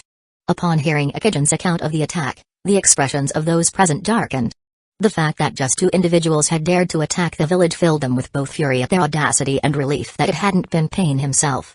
Yagura parted his lips slightly. So that's what happened. Ow, he. A heavy silence settled over the group. Yagura didn't continue speaking, but the ship beneath them picked up speed. Upon returning to Hidden Mist Village, Yagura was met with devastation. Though cleanup efforts were already underway, restoring the village to its former state would take time. That was the least of his worries, though. What truly pained him were the fallen shinobi and the innocent civilians caught in the crossfire. Deidara's destructive power was terrifying. If he hadn't been worried about killing Utakata, the Hidden Mist might have ended up in a state as bad as the Hidden Cloud. Perhaps he should have taken Utakata along with him earlier. That way, at least the village wouldn't have suffered this much damage. Mizukage-sama. Maitru Mummy called out with concern. She knew that ever since breaking free from manipulation, Yagura had been racked with guilt, blaming himself for all of the village's suffering. Seeing the village in ruins now would only deepen that wound. I'm fine. Yagura took a deep breath before instructing, start compiling the casualty report and prepare for the funerals. The squad captain, who had came to greet them upon their return, reported, the list has already been delivered to the office, and the memorial service is being arranged. Yagura nodded. What's Utakata's condition? He's still unconscious. His student, Hotaru, is watching over him, the captain replied. Yagura sighed. I'll check on him first. After the memorial, Zabuza and I will visit the daimyo. You'll stay behind and oversee the village's preparations. This debt must be repaid. We will make Akatsuki answer for this. Yes, sir. Leaving Hidden Mist Village's affairs aside for now, Naruto had already embarked on his journey to the daimyo's residence alongside Minato. Since they were still within the Land of Fire, Minato only brought his shadow guard. Kakashi and the others remained in Hidden Leaf Village, tending to their respective duties, whether it be battle preparations or well-earned rest. As for Naruto, he had insisted on tagging along, eager to see more of the world. He was particularly curious about this figure, one who wielded great political power despite having little combat ability. He also wondered, since the 12 Guardian Ninja had disbanded and Hidden Leaf Village hadn't assigned any new bodyguards, Why had no one attempted to assassinate the daimyo? Dad, how many times have you met the daimyo? Naruto asked. Minato thought for a moment before replying, once before I became Hokage, once after the third shinobi war ended, and once after that Chunin exam incident. So basically, only when something big happens? Naruto pressed. Not exactly. We report to the daimyo about the village's mission revenue roughly every 3 months, and at the end of the year, we provide a detailed breakdown of our ninja forces. The daimyo needs to stay informed about our military strength to allocate funding accordingly. But most of this is handled through written reports. Oh, I get it. It's like quarterly reports, year-end summaries, and budget applications, Naruto mused.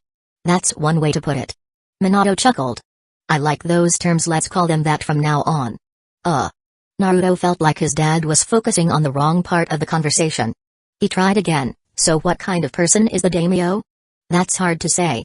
My impression of him is that he's quite easygoing, maybe because Hidden Leaf Village and the daimyo's office have always had a good relationship, Minato replied. He doesn't interfere much in the village's affairs and always provides funding without hesitation. A generous, hands-off investor who wouldn't like that? The departed 4th Kazekage, Raza, would have wept in envy. If only the Land of Winds daimyo had been even half as generous, he wouldn't have had to gamble his life away. The capital of fire wasn't too far from Hidden Leaf Village. At their travel speed, they departed in the morning and arrived by the afternoon. The city was bustling with activity, though it had a different aesthetic from Hidden Leaf Village. The streets were wider, and the buildings stood taller, giving it a much more modernized feel compared to Hidden Leaf Village. However, horse-drawn carriages still dominated the streets. The era of automobiles seemed like a distant dream. Naruto had visited the capital before. During missions he had even sneaked off with both Hyuga sisters for a day of fun. Of course, he had genuinely wanted to take Hinata along, while Hanabi had simply clung to her sister, throwing a tantrum until he gave in. This wasn't the first time it had happened. Naruto had no choice but to appease Hanabi with delicious treats before escorting her back.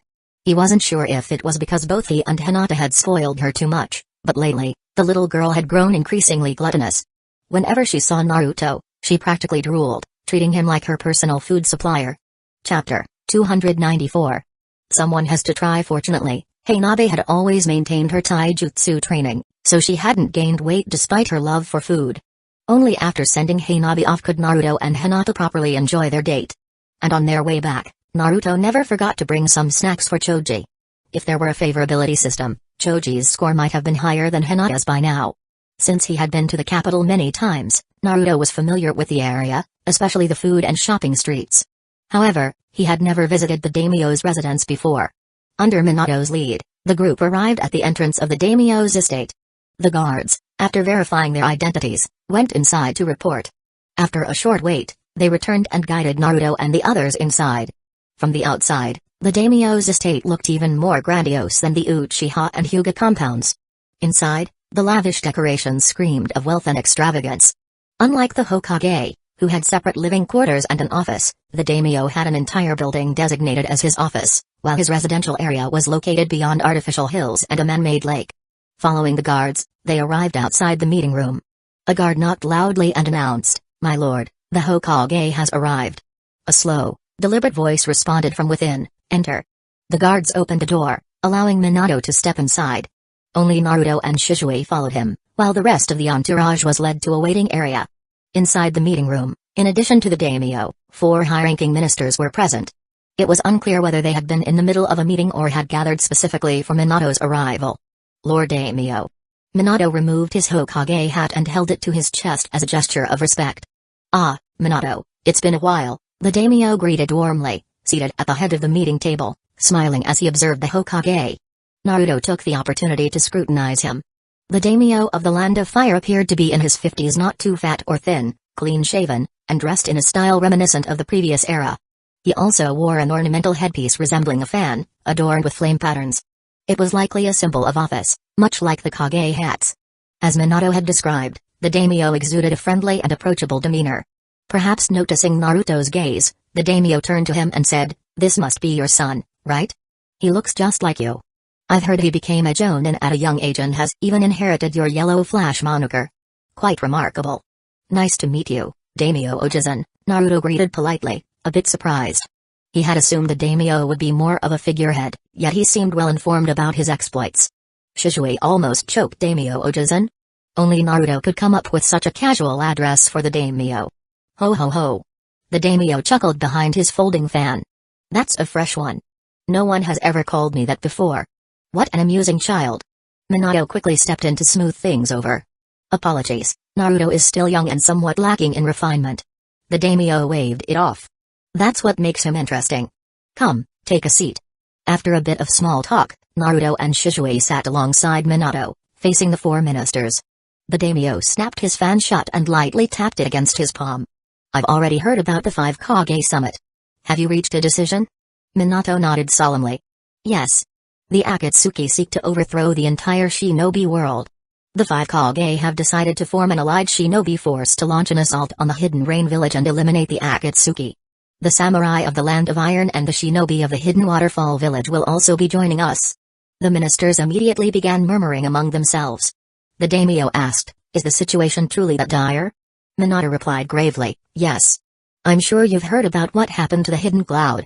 The Hidden Stone has also lost all of its Jinchuriki. Even the Kazekage and Mizukage have been targeted. Their objective is to capture all of the tailed beasts. Hidden Leaf Village cannot afford to stay uninvolved. The daimyo pondered this for a moment before asking, I trust your judgment. What do you need from me? Minato felt a weight lift off his shoulders. While he had expected the daimyo's support, hearing it directly still provided reassurance. We only require your backing.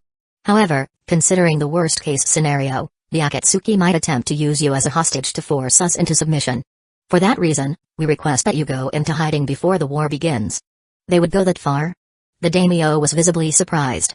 He had witnessed wars before, but while assassinating Kage was common, targeting the daimyo was unheard of. It was an unspoken rule no one had ever dared to break. The idea seemed unfathomable.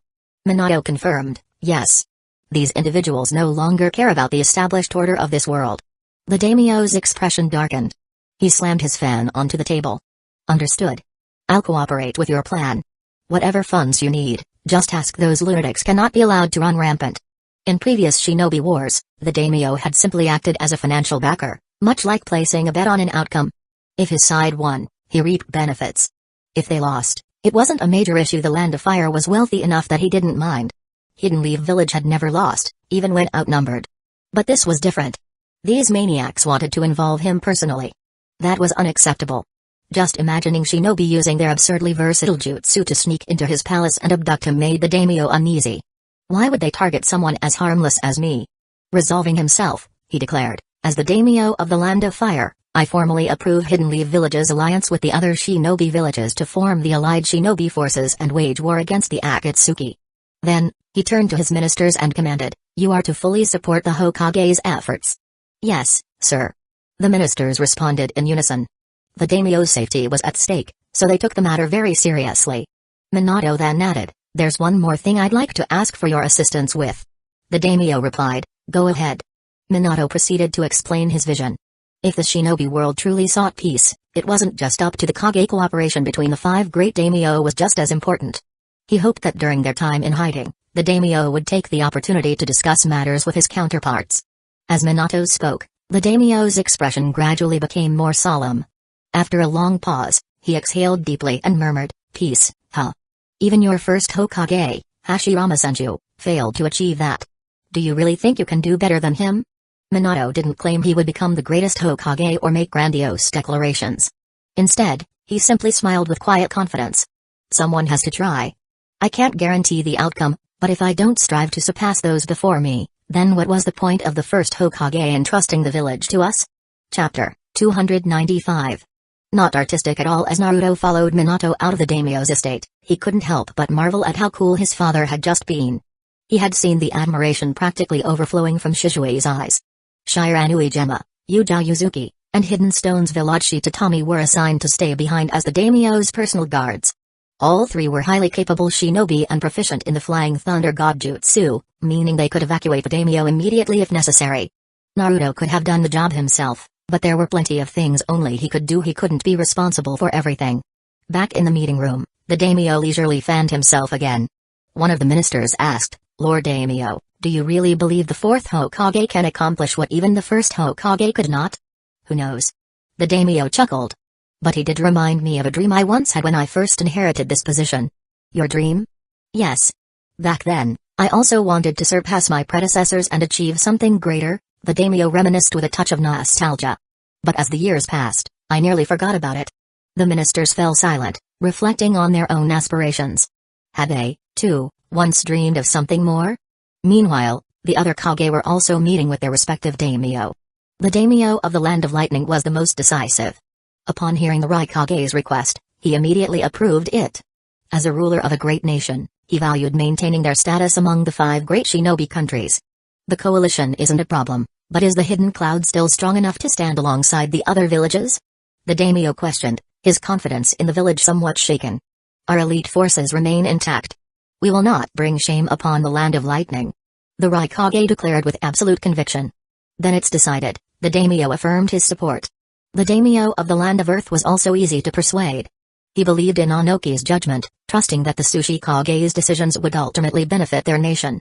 Even when Anoki emphasized that this time, he was thinking of the entire shinobi world rather than just the Land of Earth, the daimyo remained supportive. If the entire shinobi world becomes more stable, that can only be beneficial for us as well. Do what you must, he agreed. The daimyo of the Land of Water, on the other hand, was visibly anxious. Seeing the grim expressions of Yagura and Zabuza made him uneasy. In truth, neither of them intended to intimidate him. The recent attack on the village had left many dead, and they had been somber ever since. But with Yagura's prominent scar stretching from his left eye to his jaw and Zabuza's face partially covered by bandages combined with his lack of eyebrows, their natural resting expressions were enough to terrify the already nervous daimyo. Since all 5 Kage are in agreement and the Mizukage has made his decision, I will not object. The Akatsuki are indeed a dangerous force, the daimyo conceded, albeit hesitantly. Only the daimyo of the Land of Wind was reluctant because war meant spending money, and spending money pained him. Amusingly, while the Land of Wind was the poorest among the 5 great nations, its daimyo was the most overweight. If someone wrote a large, food, kanji on his chest, he wouldn't look out of place as a member of the Akimiki clan. Kaze Kage, I understand your desire to eliminate threats to the shinobi world, but don't you think forming an allied force is excessive? You must consider that our budget is very tight, the daimyo said, clearly trying to shift the burden onto the other villages. Temari and Konkuro glared at the daimyo's jiggling belly. Where exactly is the budget tight? Gaara, however, remained unfazed. They are a powerful group that will stop at nothing to achieve their goals. It's not impossible that they would attack the daimyo of each nation as a means of exerting pressure on us. Working with the other villages is the best course of action. Suddenly, the budget didn't seem so tight. The moment his own safety was on the line, the daimyo became remarkably clear-headed. Now was definitely not the time for penny-pinching any more frugality, and he might end up saving himself into a grave. He coughed awkwardly and declared, if they are truly that dangerous, then I approve. Hidden Rain Village Conan and Pain, Tendo, stared at the 3 items placed before them, unsure of what to say. The 3 offerings were, 1. A mutated white zetsu. 2. Seimata looks like it had indigestion. 3. A barely alive monk, Fa Yi. Are you sure this will work? Pain asked the massive Venus flytrap-like figure in front of him. Conan's expression mirrored the sentiment. Are you joking? It doesn't have to be a full-tailed beast so long as we have sufficient chakra, it will suffice, Black Zetsu insisted, eager to explain. This white Zetsu absorbed a significant amount of the 3 tails chakra using the spore jutsu.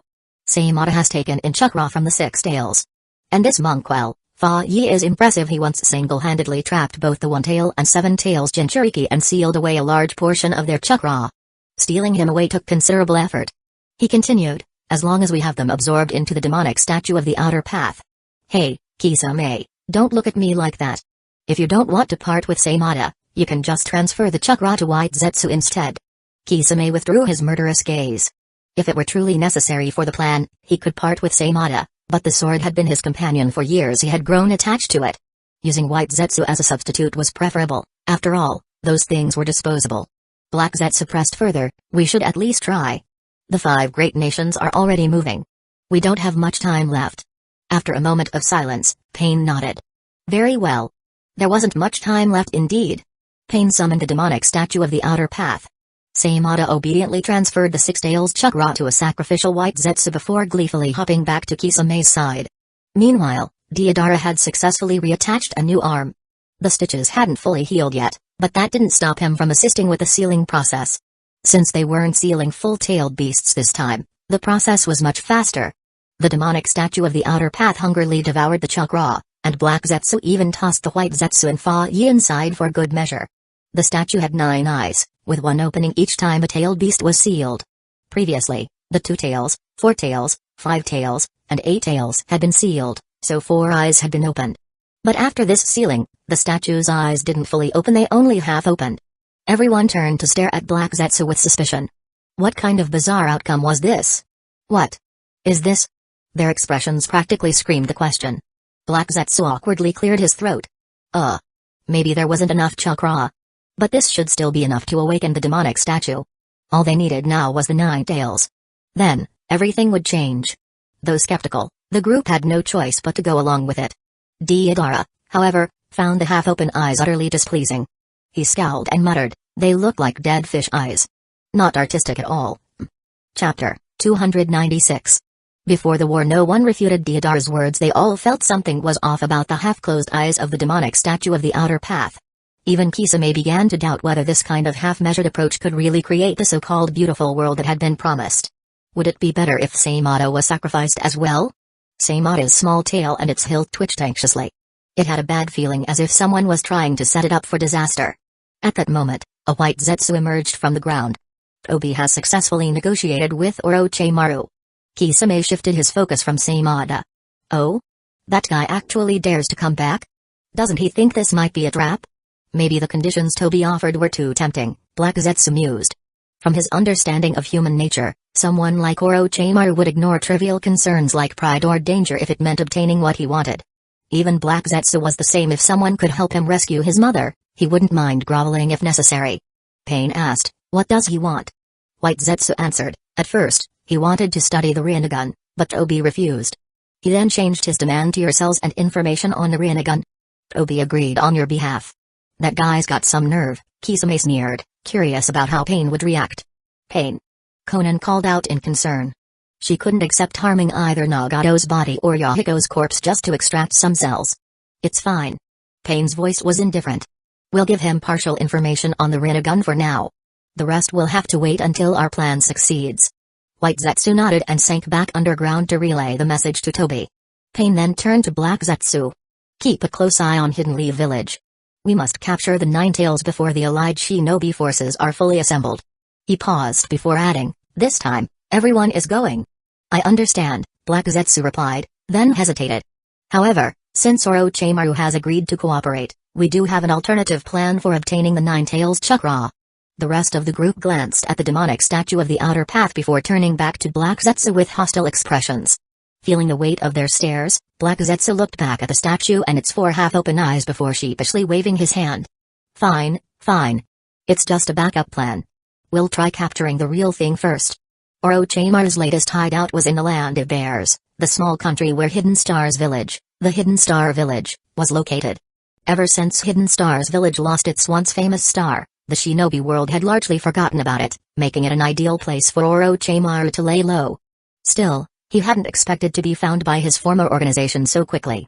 Fortunately, they came to negotiate rather than assassinate him. Before leaving, the masked man even gifted him something to White Zetsu, free for Orochimaru to experiment on. To Orochimaru, it didn't matter who he worked with as long as there was something to gain. If he could cut open the stomach of the Shinigami to retrieve the souls inside, he would do it without hesitation. At present, he is interested in Rinnegan.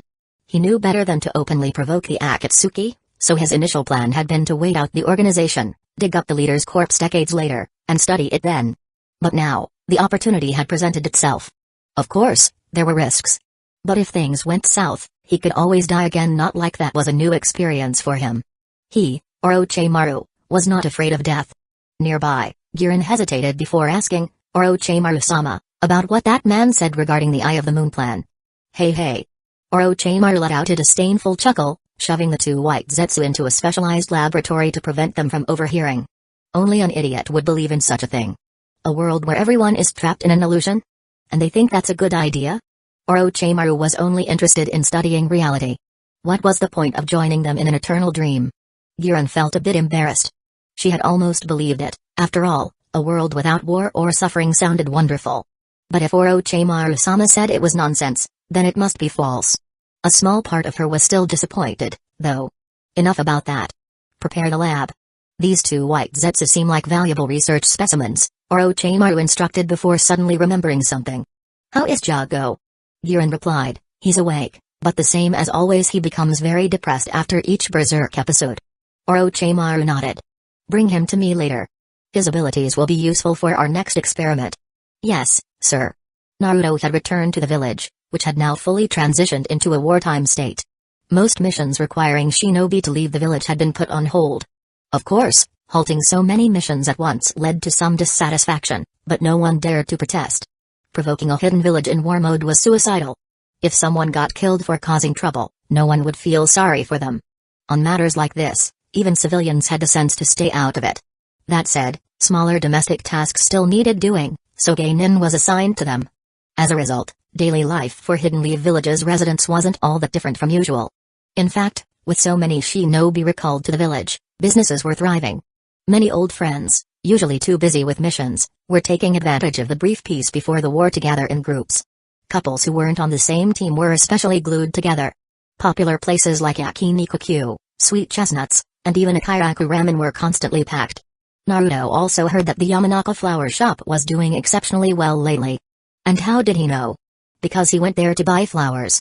When Ino saw how well business was going, she initially planned to give Naruto a discount. But then she remembered how he and Hinata were always together, while she was still single. The more she thought about it, the more annoyed she became, so she raised the price instead. Not that it mattered to Naruto. He had no clue about flower pricing anyway. The last time he bought flowers was when he visited Sasuke and the third Hokage in the hospital with Hinata, and that wasn't exactly the same situation. He watched as Ino carefully arranged the bouquet, explaining the meanings behind different flowers, the importance of contrast, and even how to choose the right wrapping paper and ribbon. She might have been feeling a little bitter, but Ino took her job seriously. She wouldn't joke about something that involved both her professionalism and someone else's romantic gesture. Naruto figured Hinata would love the flowers, given how meaningful they were, so he paid without hesitation and left, never once considering bargaining. Thanks a lot. He called out cheerfully as he walked out the door. Hearing that line, Ino was completely unsatisfied. Damn it. I wanted to see him get flustered over the price. Where's my fun? With a frustrated sigh, she grumbled, fine, I'll give him a discount next time. Just to make up for it. Chapter 297. We should get married, Naruto-kun. What made you suddenly decide to give me flowers? Hinata beamed, hugging the bouquet that Naruto had unceremoniously shoved into her arms. Why? Naruto scratched his cheek, answering with blunt honesty, I just realized that after knowing you for so long, I've never properly given you flowers before. Hinata. That's quite a reason. Hinata felt both amused and exasperated. My boyfriend is way too straightforward. What do I do? The only choice, of course, was to forgive him. She brought the flowers closer, inhaling their fragrance. With little expectation, she asked, then. Does this Naruto-kun know what these flowers mean? This, I do. Naruto quickly seized the opportunity to show off the knowledge he had just learned from Ino. Pink roses represent engraved in my heart and first love. I like your bright and cheerful smile. Though he couldn't recall every detail Ino had shared, he remembered the key words. Hinata's smile grew wider as he spoke. When he got to eternal love and promise, lifelong devotion and joy, her face turned completely red. Naruto grinned at her. A shy and blushing Hinata was even prettier than the flowers. She's my wife. Moon-dwelling someone or other, if you dare try to take her, I'll break your head. They strolled through the village, enjoying the peaceful atmosphere. Seeing how well things were going, Naruto playfully blinked at her. Hinata, why don't you ask me, what's prettier, the flowers or you? That. Hinata hesitated, feeling too shy to say it out loud. But under Naruto's encouraging gaze, she finally worked up the courage. Naruto-kun, which do you think is prettier, the flowers or me? Naruto pretended to contemplate, looking at the flowers, then at Hinata. Flowers, Hinata. Flowers, Hinata. Finally, with an exaggeratedly serious expression, he answered, the flowers. Eh? Hinata's expectant and bashful expression froze in place. This guy. She suddenly felt the urge to unleash gentle step-twin lion fists right on his face. Teasing Hinata was fun, but making her actually mad wouldn't be good. Naruto quickly corrected himself. I was just joking. Of course, Hinata is the prettiest. Humphrey. Hinata gave a small huff, but seeing his eager attempt to make amends, she let it slide for now. Hey, Hinata, you've heard about the war, right? Naruto smoothly changed the subject. Things at home have been tense lately, Hinata admitted. In war, a lot of people will be hurt. And some will die, right? Naruto asked. Has anyone complained? Like blaming the Hokage for starting a war? Hinata shook her head. No. The Hokage explained everything clearly. We're working together with the other villages to stop those who want to overthrow the world. In the end, everyone is fighting to protect their families and friends. No matter what happens, they won't back down. Then, after a brief pause, she looked up at him. Naruto-kun. You're one of their main targets, aren't you? Yeah. Naruto patted his stomach and smirked. They're all after this lazy, gluttonous fox that spends its time bullying Shukaku. Inside the seal, Kurama cracked open an eye. What kind of description is that? Did Naruto want to die today? Lazy and gluttonous? Just because I don't feel like powering that overly complicated floating fortress? Hinata, however, defended Kurama. Don't say that. He's helped you a lot, hasn't he? Well, yeah, that's true, Naruto admitted. If even Hinata was speaking up for the fox, he'd let it slide. Naruto had an interesting talent. He could take a romantic date and somehow turn the conversation into a discussion about war. Because of this, Hinata lost her appetite. The stall owners, who had been eagerly expecting two loyal customers, watched in dismay as Naruto and Hinata simply strolled past. I don't know what others think, but for me, I'm joining this war to protect you, Naruto-kun, Hinata confessed. Maybe all my training until now was leading up to this moment. Even after Naruto walked her home, her words echoed in his mind. He admitted to himself he was deeply moved. At that moment, he nearly blurted out something reckless, like, let's get married after the war. Luckily, he caught himself. Wait, I'm still underage. That was a close call. As he walked home, he casually picked up a small stone and flicked it against a nearby utility pole. Ding. Alright, come out. You've been following us the whole way. Are you looking for a beating? Hee hee. Konohamaru sheepishly ran up to Naruto. Big bro Naruto, I want to fight to protect you too. Naruto grabbed him in a headlock. Fight what? You finished your homework yet, brat? I can't breathe. Konohamaru flailed, gripping Naruto's arm and doing an involuntary pull-up. His legs kicked wildly in the air. Naruto finally let go and gave him a light flick on the forehead. Do you even know what war is? Quit running your mouth. You're almost graduating. Give your grandpa some peace of mind, will you? Of course, I know. I also know that this war is about protecting the entire world. Konohamaru protested. Nope. That's just the official reason. There's a deeper truth behind it. Naruto ruffled Konohamaru's hair. The deeper truth? Yeah. People from my generation are fighting. So that your generation won't have to. Naruto shook his head, stuffed his hands in his pockets, and walked away, leaving behind a mysterious, brooding silhouette. Whoa. Konohamaru's eyes sparkled with admiration. Big bro Naruto always says such profound things. A moment later, he scratched his head. Wait a second. But Naruto is only 15. How does that make him old generation? Somewhere else in the village Kurenai, we should get married after this war, he declared without hesitation. He had no fear of saying what Naruto had barely stopped himself from blurting out. Of course, part of the reason was that Kurenai's belly was becoming harder to conceal.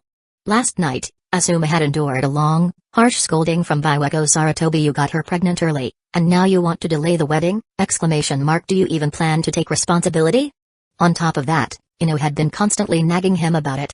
Worse, she even roped in Shikamaru and Choji. They had stolen his cigarettes and lighter, and that lighter was expensive. Shikamaru was lazy about everything else, but when it came to this, he was suddenly full of energy. And Choji? He was usually so kind. How did Ino corrupt him into helping her distract me? Seriously, could they stop using the Inoshikacho formation for this? Asuma sighed. He had thought about proposing before, but he had never made up his mind. And now, the words had just slipped out. Kurenai stared at him, exasperated. I thought you'd only say that after the baby was born. Haha. Asuma laughed awkwardly, instinctively reaching for his cigarettes only to remember they had been stolen. So, you agree? In your dreams. Kurenai rolled her eyes. At least bring a flower or something. Give me a reason to say yes. After this war, if you don't propose properly, this child won't bear the Sarutobi name. She shut the door on him, leaned against it, and looked up at the ceiling. Come back safely, okay? Chapter 298. A man's simple joys. Kurenai couldn't go to the battlefield, which meant she and Asuma wouldn't be able to fight side by side. In a way, this gave Asuma peace of mind. But what exactly am I supposed to prepare? Like his nephew Konohamaru, Sarutobi Asuma walked home, scratching his head in confusion.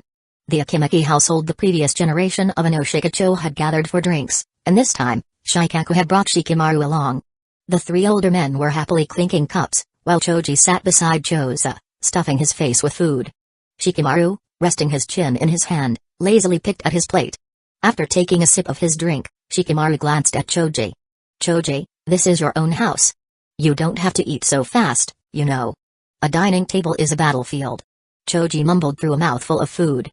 But as he spoke, he suddenly choked, his face turning red. Shikamaru sighed and grabbed Choji's cup, refilling it with juice before setting it down in front of him. Told you to slow down. Gulp gulp gulp, ah. Choji downed the drink, then patted his stomach with satisfaction. Thanks, Shikamaru. I don't usually get to eat grilled meat at home. The restaurants have been so packed lately, so I haven't been able to enjoy it properly. Shikamaru sighed knowingly. Yeah. Because of the war. It's such a drag. Meanwhile, the three elders had shifted their conversation to their children. Shikaku glanced at Choji and remarked, Choza, your son is just like you. Choza, with a swift motion of his chopsticks, snatched up 5 perfectly grilled pieces of meat. With another flick of the wrist, 5 more landed neatly in Choji's bowl. This was an Akimaki family skill. Using short chopsticks to pick up exactly 5 slices of meat, stacking each so that every piece was slightly overlapped. That way, whether placed in a bowl or eaten directly, it would be perfectly aligned. Rumor had it that this method maximized flavor retention, ensuring that every bite delivered double the satisfaction. Additionally, the overlapping edges absorbed extra seasoning, making the last bite the most flavorful. To the Akimaki, this was the ultimate eating experience. Choza chewed happily before replying, and your kid is just like you, isn't he, Shikaku? Shikaku cast a sideways glance at Shikamaru. He couldn't argue with that. Whether it was intelligence, mannerisms, or personality, Shikamaru was his mirror image, though when it came to sheer lack of motivation, his son might actually surpass him. Thinking about it, Shikaku took a long sip of his drink. Having a son too similar to himself had its drawbacks. When his wife nagged at him, she'd drag Shikamaru into it as well. If she scolded Shikamaru, he'd be lumped in too. Double the suffering. Ha ha ha. Inoyachi, already slightly tipsy, laughed heartily. That's why it's better to have a daughter. Look at my Ino, beautiful, smart, and obedient. Not a single flaw. Just like me. Shikaku smirked. Speaking of which, why didn't you bring Ino along? It would have been fun to have both generations of Ino Shikacho together. Still grinning, Inoyachi replied, she's at home managing the flower shop. Business has been booming lately. Choza snorted. Leaving your daughter at home to work while you go out drinking? What a terrible father. Choza was known for his doting parenting style. He gave Choji anything he wanted, comforted him when he was down, and overall treated him with endless kindness. In contrast, Inoyachi was too overprotective of Ino, so much so that she found it overwhelming. When she had first decided to train in medical ninjutsu, he had personally gone to beg Tsunoda to take special care of her, afraid she'd be discouraged if she struggled. So, Choza's criticism didn't faze Inoyachi at all. He waved a hand dismissively. It's just shopkeeping. Ino loves flowers anyway. Besides, I treat her really well. Shikamaru rubbed his temples. He and Choji had heard Ino's side of the story before. Apparently, Inoyachi would sometimes enter her room without knocking, and if she refused to do chores, he'd use mind-body confusion jutsu to make her do them against her will. Unlike mind-body switch jutsu, the confusion jutsu didn't take full control. Instead, it disrupted the target's mind, forcing them to act even if they remained conscious. This was why Ino had trained so hard in her clan's techniques, not to get revenge, but simply to avoid getting caught again. Shikamaru glanced at the drunk Inoyachi and decided against saying anything. Calling him out wouldn't help Ino, and she'd probably just complain to him about it later. She's not a kid anymore. If she doesn't like something, she'll say it, Shikaku shrugged. Unlike his friends, he didn't micromanage his son's life. Shikamaru was smart enough to think for himself, so unless something truly important came up, he was left alone. Of course, it might also be that Shikaku was too lazy to care, as long as his son wasn't turning out wrong. Shikaku poured himself another drink and sighed, though it was unclear whether he was sad or just nostalgic. In the blink of an eye, they've all grown up. And now they're old enough to go to war. Choza nodded. Yeah. They're all chunin now, more than capable of holding their own. He sighed again. Honestly, I thought we'd get to fight together as Inoshikacho again. But now, Shikaku's a head strategist, and Inoyachi's leading the intelligence division. Inoyachi suddenly slammed his drink on the table, his face lighting up. If you want to fight together, let's test our formation one more time. Good idea. Shikaku set down his cup. I'm in. Choza placed his bowl aside. Inoyachi crouched low, forming the hand seal for mind-body switch jutsu and called out, "Formation, boar." Shikaku spread his feet apart, forming the seal for shadow imitation jutsu, and shouted, "Deer." Choza bent his knees, activating partial expansion jutsu to shield his comrades with a massive arm. Butterfly. Formation complete. Ha ha ha ha ha. The three grown men burst into uproarious laughter, reveling in nostalgia. Sometimes, men's happiness is really that simple. Of course, men's troubles are also that simple. Shikamaru, immediately recognizing that his father had had too much to drink, sighed and rubbed his forehead. "Dad, take it easy on the sake." Shikaku, despite his genius-level intelligence, processed the situation entirely wrong. "Oh, I get it," he mused. "You're worried I'll get too drunk, and carrying me home will be a hassle. Don't worry. I can still handle plenty more." He grinned, "And if I do get wasted, you can just have Choji carry me." Choji, ever the kind-hearted one, nodded immediately. "Yeah. I'll help." Shikamaru sighed. "Yup. He's drunk." If his father were sober, he'd have realized that Shikamaru wasn't worried about carrying him home. The real problem was that once they got home, Shikaku would pass out and leave Shikamaru alone to face his mother's wrath. Shikamaru tilted his head back, staring at the ceiling. What a pain. Chapter 299. Uchiha clan gathering. Like Shikamaru, Fugaku Uchiha was also dealing with a headache. Why? Because the Uchiha clan was holding a gathering. Unlike their usual meetings for festival prayers or ancestral rites, this was an official clan meeting. The last time they had gathered like this was when Fugaku and Minato had worked together to ease tensions between the Uchiha and the village. At the time, Minato had fulfilled his promises to the clan, and Fugaku had successfully persuaded the majority of Uchiha members. Of course, some stubborn elders had refused to trust the village, insisting on a coup. But the younger generation either admired the fourth Hokage or looked up to Shizue and Itachi, so no one really paid attention to the old troublemakers. After the meeting, Fugaku personally visited each of those dissenters for a talk. The reasonable ones voluntarily stepped down from their clan positions, agreeing to leave the future to the younger generation while they enjoyed retirement. As for the unreasonable ones, Fugaku assigned them to important missions and high-risk jobs that only the wisest and bravest could handle. Sure, these missions were extremely dangerous, but the clan believed in their abilities. If they succeeded, well, they'd get another equally dangerous mission. If they didn't, well, ninjas dying in action was perfectly normal, wasn't it? Fast forward nearly a decade, and the Uchiha was now just another big family in Hidden Leaf Village, much like the Nara and Akimaki. The Nara could be lazy. The Akimaki could be gluttonous. So what if the Uchiha were a little proud? Or, if we're being honest, a little tsundere, where's Sasuke? Fugaku glanced at Mikoto and Itachi. Mikoto shook her head. Sasuke said that instead of coming to a boring meeting, he'd rather use his time to train and get stronger. This is an important pre-war morale meeting. He can't just skip it, Fugaku frowned. Itachi, go bring him here. That might be difficult, Itachi replied with a small smile. Sasuke went to Richie Cave. Fugaku sighed. That boy. You two spoil him too much. He needs to learn to make decisions based on the situation. We'll let it slide this time, he relented. But the next time, no exceptions. Mikoto covered her mouth, giggling. This wasn't the first time Sasuke had been too stubborn, and every time, Fugaku had said, no exceptions next time. Itachi, on the other hand, kept a perfectly composed expression. He had been trained not to laugh at the wrong time. Fugaku stood at the front, arms crossed, his sharp gaze sweeping across the gathered Uchiha. His stern expression, squared jaw, and slightly downturned lips created an intimidating presence. Everyone, as Fugaku spoke, the chatter in the hall gradually died down. Well, except for one corner. 294, 295. Fugaku ignored it and continued, today's gathering is to discuss the upcoming war, 296, 297. Once we step onto the battlefield, we will not be just Uchiha, we will be shinobi of Hidden Leaf Village, members of the allied shinobi forces, 298, 299. We will obey the orders of the 4th Hokage and our squad leaders without question, 300, 301. Even if we must fight alongside people we dislike or even enemies, 302. Fugaku, grave accent, Gen, Gi, Jiro. The counting stopped immediately. 3 figures snapped up from the floor, standing at attention with military precision. Clan leader, sir. Fugaku pointed to the door. Get out. Yes, sir. Gen and Gi quickly made their way out. But as they reached the exit, Gen suddenly did a forward roll. Jiro's eyes widened. I see. Even when rolling out, I must not be outdone. Gen. He followed with his own forward roll. Gee, I won't lose either. He, too, did a roll. PFFT, Izumi couldn't hold back and burst into laughter. She immediately clamped her hands over her mouth, eyes darting around in panic. Ha ha ha. Another person chuckled. Ha ha ha ha. A third.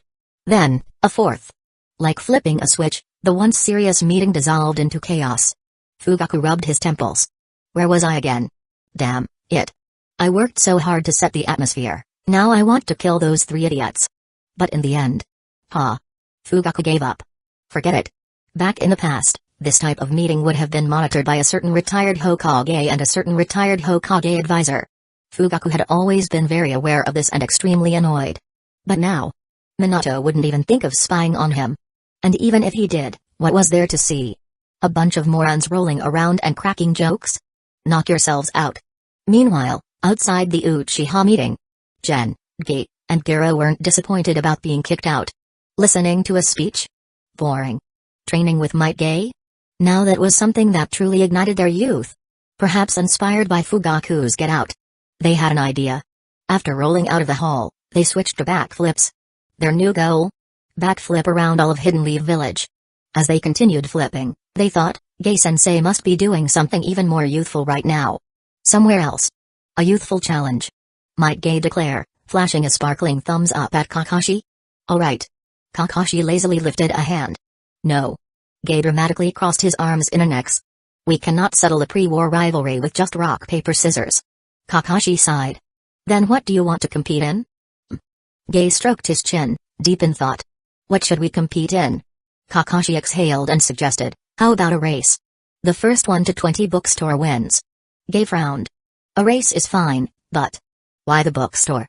Kakashi replied matter-of-factly, because Jiraiya-sama's new book was just released. I finally have time to buy it. Actually, Jiraiya had already gifted him a signed, limited edition copy. But Kakashi still wanted to buy another one. Because Kakashi was Jiraiya's true #1 fan. Well then. Kakashi glanced at Gay. Are we racing or not? Chapter 300. The Akatsuki takes action. Wait a second. That distance is way too short. We should at least run from here to the village walls and back to the bookstore. Gay protested. Kakashi waved him off. No way, that would take too long. Gay, determined to stir Kakashi's competitive spirit, smirked. If you win, I'll pay for your book.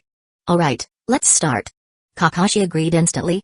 Gay felt something was off but couldn't pinpoint it. Oh well. He picked up a small stone and tossed it into the air. We start when it hits the ground. Thud. The moment the stone hit the dirt, both of them vanished. Kakashi and Gay dashed forward, arms pumping in perfect form, not the stereotypical ninja run with hands trailing behind. By the time the stone finished bouncing, they were already gone. That evening, beneath the setting sun, Jiraiya's book royalties were on the line. At a tavern. The tavern door curtain fluttered briefly. The owner glanced up but saw no one. He did a quick head count to confirm no one had dined and dashed, then went back to his ledger. Was that just the wind? Jiraiya put down his sake cup. Was that Kakashi and Gay? What are those two up to? Stop zoning out, Jiraiya. More sake. Tsunade, already flushed from drinking, pounded the table impatiently. Got it, got it.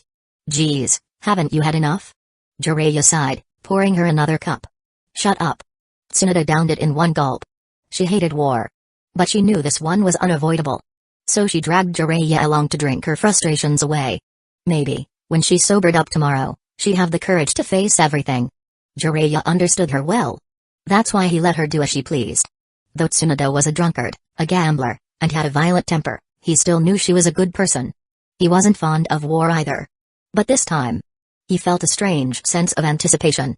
The great Toad Sage once said, "My disciple will bring great change to the shinobi world." Maybe.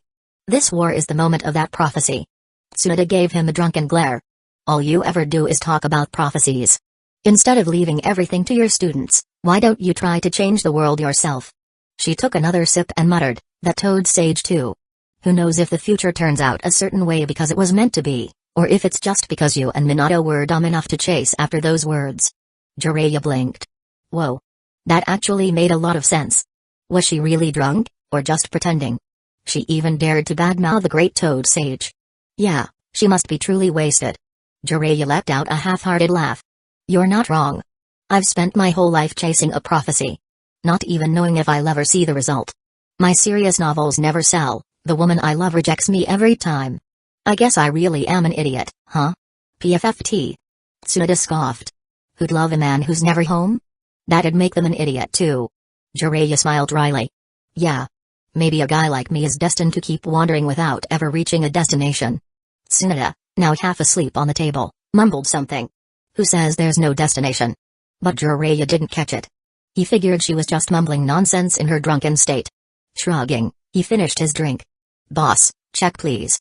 The tavern owner eagerly ran over, holding out a copy of Makeout Tactics and a pen. Jiraiya-sama. Could I get your autograph? Oh? You're a fan? Jiraiya brightened. Of course. Even in his 40s, having a dedicated fan base felt nice. He signed his name with a flourish. The owner beamed with gratitude and said, "Thank you so much. I've read every book in the series. How about an 80% discount for this round?" Now that's a deal. Jiraiya settled the bill, then slung one of Tsunade's arms over his shoulder and helped her stumble out of the tavern. They couldn't count on Shizune this time. She was stuck handling all the paperwork Tsunade dumped on her. Tsunade-sama is so irresponsible. Next time, I swear I won't cover for her. Shizune grumbled while scanning through document after document. Tun-tun, oink. Sakura giggled. Tun-tun's right, Shizune-senpai. You say that every time, yet here you are. Shizune scowled. TCH. You're one to talk to. You're stuck covering for her too. With an evil grin, she dropped a stack of paperwork onto Sakura's desk. Since you're so cheerful, why don't you handle these? Shizune-senpai. Naulu. As the war approached, everyone had their own way of preparing. Rock Lee, Jen, Gi, and Giro trained through their usual insane workouts. Neji and Hayashi sparred. Tenten meticulously checked her weapon stockpile while dreaming of using Flying Thunder God and Rasengan on the battlefield. Kiba and Akamaru ran laps through the forest. Shino disappeared. Doing whatever it is Shino does. Yakumo inspected her painting supplies and pigments. Each shinobi had their own method of coping. At the border of the Land of Rain, Pain narrowed his eyes. Where is Orochimaru? Facing the powerful members of the Akatsuki, Giran felt a cold sweat forming. She forced herself to answer, Orochimaru-sama's research is at a critical stage. He said he would appear when necessary. But, she lifted her chin slightly. I have brought a powerful army in his place. Deidara scoffed. TCH. That snake is always scheming. No wonder Sasori hated him. He clenched and unclenched his recently reattached arm, feeling it regain strength. His clay supply was also fully stocked. He was itching to blow up that little blonde brat who had chased him all over before. Kisame gave a toothy grin and asked, a powerful army? You mean? Just you? No. Giran shook her head and gestured behind her. They are. A low rumbling noise filled the air. A massive horde of creatures marched forward, their shapes grotesque and unnatural. These were the twisted results of Orochimaru's experiments, built on Burial's research. Giran raised her hand. Instantly, the monstrous troops came to a synchronized halt. She pointed at one. Number 1. A wolf-sized creature stepped forward. Then, with unnatural precision, it stood up on 2 legs. Giran introduced it proudly. This is the weakest among them. It has the strength of a bear, the eyesight of a hawk, the speed of a leopard, and the hearing of a wolf. The Akatsuki members watched with various expressions. Some intrigued. Some skeptical. And some already thinking of ways to test their new allies in battle. Chapter 301. Fully armed and ready, this might be the last peaceful morning before the war. Minato, Kushina, Kimimaro, Haku, Karen, Naruto, and Fulu, who were temporarily staying at Naruto's house, gathered around for a cheerful breakfast. 2 small foxes sat on the table, munching on their food. These were Kurama's miniature clones. Inside Fulu, Chomai, the Seven-Tails, watched enviously. Apparently, it had recently started learning Kurama's special tail beast clone technique. At first, when Naruto suggested Kurama could show his mini clones in front of Fulu, Kurama adamantly refused. I have my dignity. If Chomai sees me like this, I'll never live it down. But Naruto persuaded him. Come on, you two have been buddies for ages. You knew him when he was just a crawling bug. Did you mock him back then? Kurama thought about it. Humphrey. I've always been the best looking of us. Why should I care about others' opinions? The Sage of Six Paths adored me. And so, he stopped overthinking it. Now, his mini clones ate and played as usual. He even wanted to go bully Shukaku, but Naruto stopped him. There were more important matters at hand. As the small foxes wiped their mouths with tiny napkins, breakfast officially ended. Naruto helped clean up, mainly by disposing of food waste via Kamui. Inside his Kamui dimension, Naruto had designated a section as a landfill, complete with separate areas for dry waste, wet waste, hazardous waste, recyclables. The stench was overwhelming, and Naruto's clones, who had to check in daily, protested. So they created a barrier to block the smell, using a sealing technique inspired by how Naruto once sealed Jiraiya's drunken stench with blankets. Still, space was limited. Naruto figured he'd ask Itachi to burn it all with Amaterasu later. Unlike normal fire, Amaterasu would incinerate everything without producing harmful gases. For now, the storage, rest, and entertainment zones remained off-limits. He wasn't about to let enemies take advantage of his space. Just as Minato was about to give orders. Knock, knock. A voice from outside called, "Hokage-sama, urgent intel from the border." The atmosphere instantly tensed. "Come in." Minato ordered. A messenger from the intelligence division entered and handed Minato a note. This message was sent via Ninja Hawk from the border. There was an attack early this morning. Minato read it, while Naruto sneaked a peek. At dawn, over 100 strange beasts attacked Border Zone 11. They are causing mass destruction. The situation is dire. The enemy appears to be controlling them. Requesting reinforcements, the Akatsuki? Minato murmured. He knew one of Pain's bodies specialized in summoning creatures. But why attack the border instead of sneaking into Hidden Leaf Village first? Naruto, send your clones to investigate. On it. There's a warp point near Zone 11. Naruto immediately sent out 5 clones to scout. Minato folded the note. Everyone, prepare for battle. We may deploy at any moment. The entire household dispersed, grabbing gear, changing into battle outfits, and getting ready. Meanwhile, Naruto suddenly realized. His clones had gone barefoot. Hope those idiots don't step on something sharp and dispel themselves. Minutes later, 2 clones returned dragging a beast behind them. It was the same wolf-leopard hybrid Giran had introduced to the Akatsuki. Naruto's clones nicknamed it Braster. Everyone gathered around to examine it. Minato asked, "What's the situation?" One clone reported, "A horde of similar creatures invaded the Land of Fire." 10 figures followed from a distance. One was clearly Deidara. The others had unfamiliar chakra signatures. The clones captured a sample and sent another team to evacuate the wounded. Minato frowned. Deidara. That's the Sushi Kage's former disciple.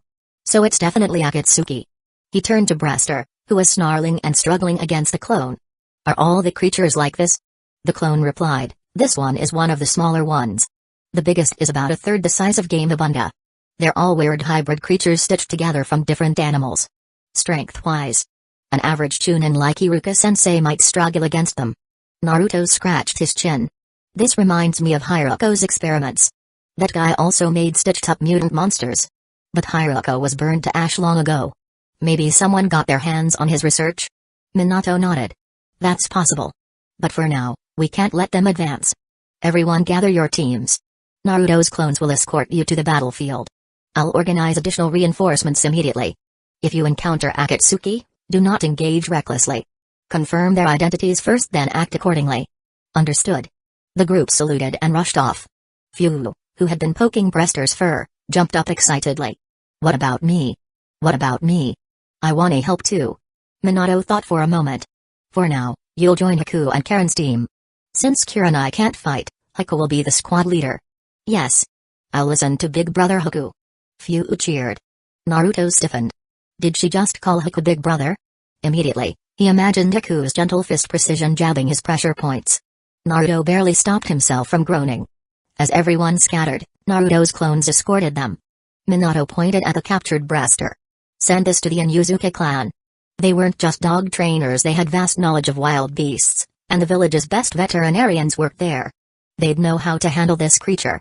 One of Naruto's clones sighed. Fine. Honestly, they had wanted to roast it and see if it tasted good. As the battle teams mobilized, Naruto's clones stayed ahead of the monster horde, leaving marker points along the way. This ensured that Hidden Leaf Village's reinforcements could reach them quickly. The Akatsuki's invasion had begun, and now, Hidden Leaf Village was moving to stop them. Chapter 302. Sakura's jealousy. The beast horde wasn't moving particularly fast, so Naruto's shadow clone, instead of simply running ahead, was wasting time drawing S-shapes and M-shapes, with his movements being as obnoxious as possible. Just as Naruto arrived at the scene, he overheard his clone shouting, "Rapid Cobra Sprint! Lightning Dash Jutsu!" Naruto sighed and waved dismissively. Sasuke cut him down. Alright. Sasuke unsheathed his blade, swiftly slashed through the clone, and only then asked, "Why?" Naruto, long since given up on the stupidity of his clones, grumbled, "That idiot's doing lightning dash. What am I supposed to do? Use dolphin sprint since I can fly?" Sasuke? Sakura, who couldn't help but analyze the logic behind it, muttered, "Can dolphins even run?" "They actually can." Kakashi, standing nearby, pointed toward the beast horde.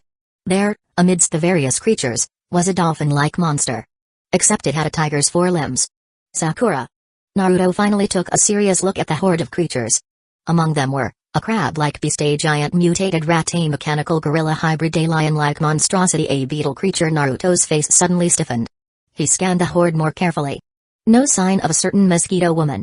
Naruto let out a deep sigh of relief. At least I don't have to deal with that monster that gave Genos a beating and even made Saitama work a little. Then he shook his head violently. No, no, no. Wrong anime. What the hell am I thinking? Sasuke, watching Naruto's ever-changing expressions, shock, worry, determination, and anger, smirked. It's been a while since I last saw this. Ever since Naruto fixed his shadow clones, he rarely showed so many emotions on his face.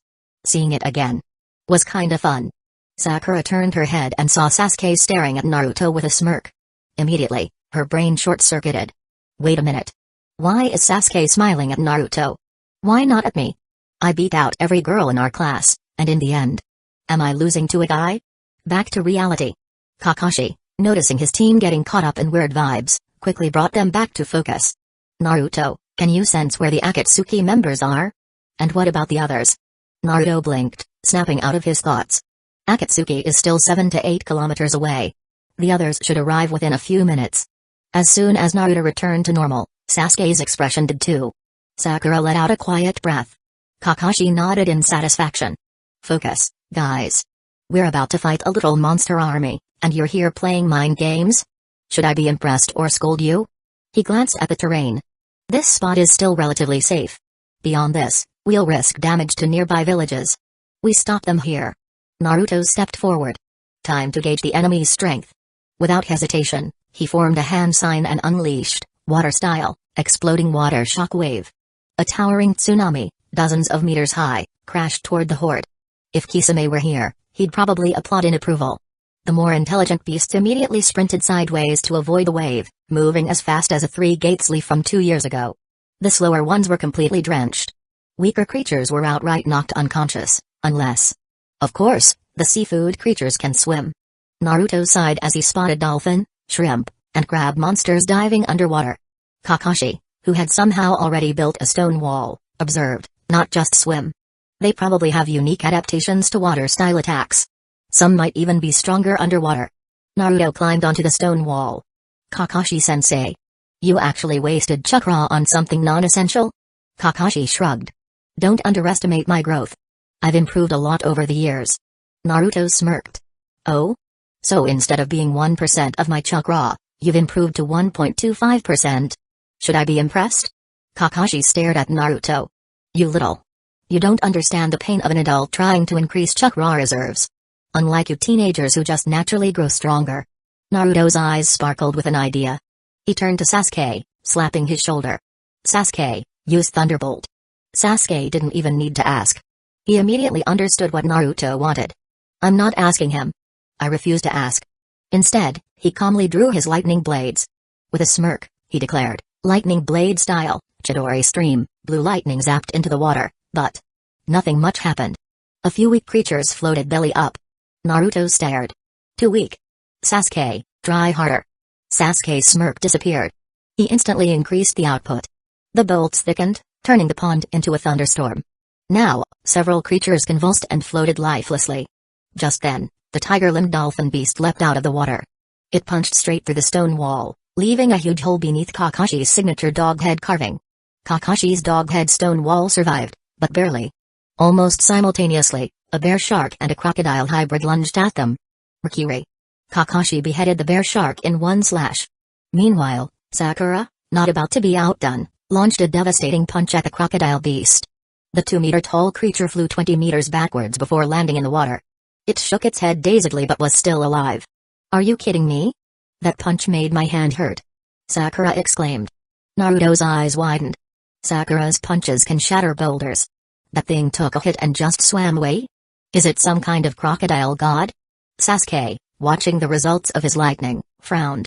The weak ones got fried, but the tough ones barely flinched. Kakashi sighed.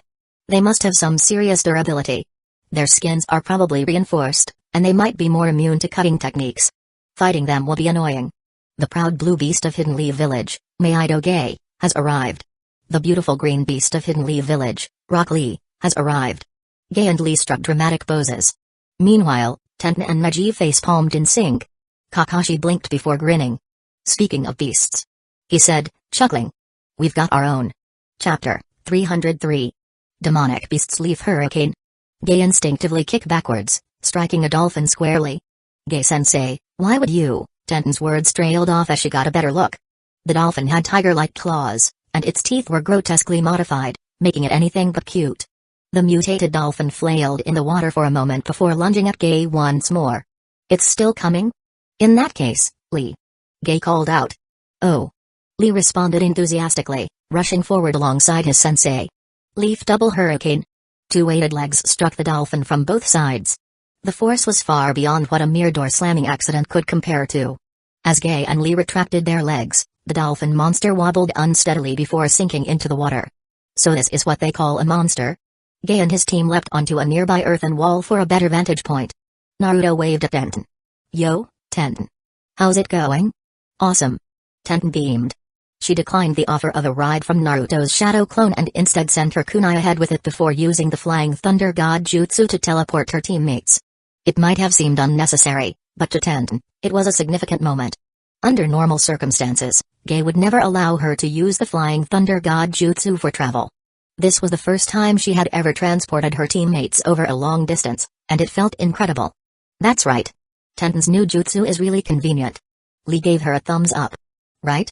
Though she once again received the usual convenient remark, Tenten wasn't disheartened. This time, it was strategic convenience, not just the walking arsenal label she had carried before. For Naruto, the meaning was entirely different. It gave his clones another amusing method to get stabbed by Tenten's kunai. Meanwhile, Kakashi had just finished briefing Ge. He concluded. Naruto, your water-style jutsu helped scatter the beast packs, but in this kind of terrain, it also increases the risk of ambush. Disperse the water. Oh. The water summoned by the exploding water colliding wave was controllable. Naruto could keep it pooled into a lake or let it drain away at will.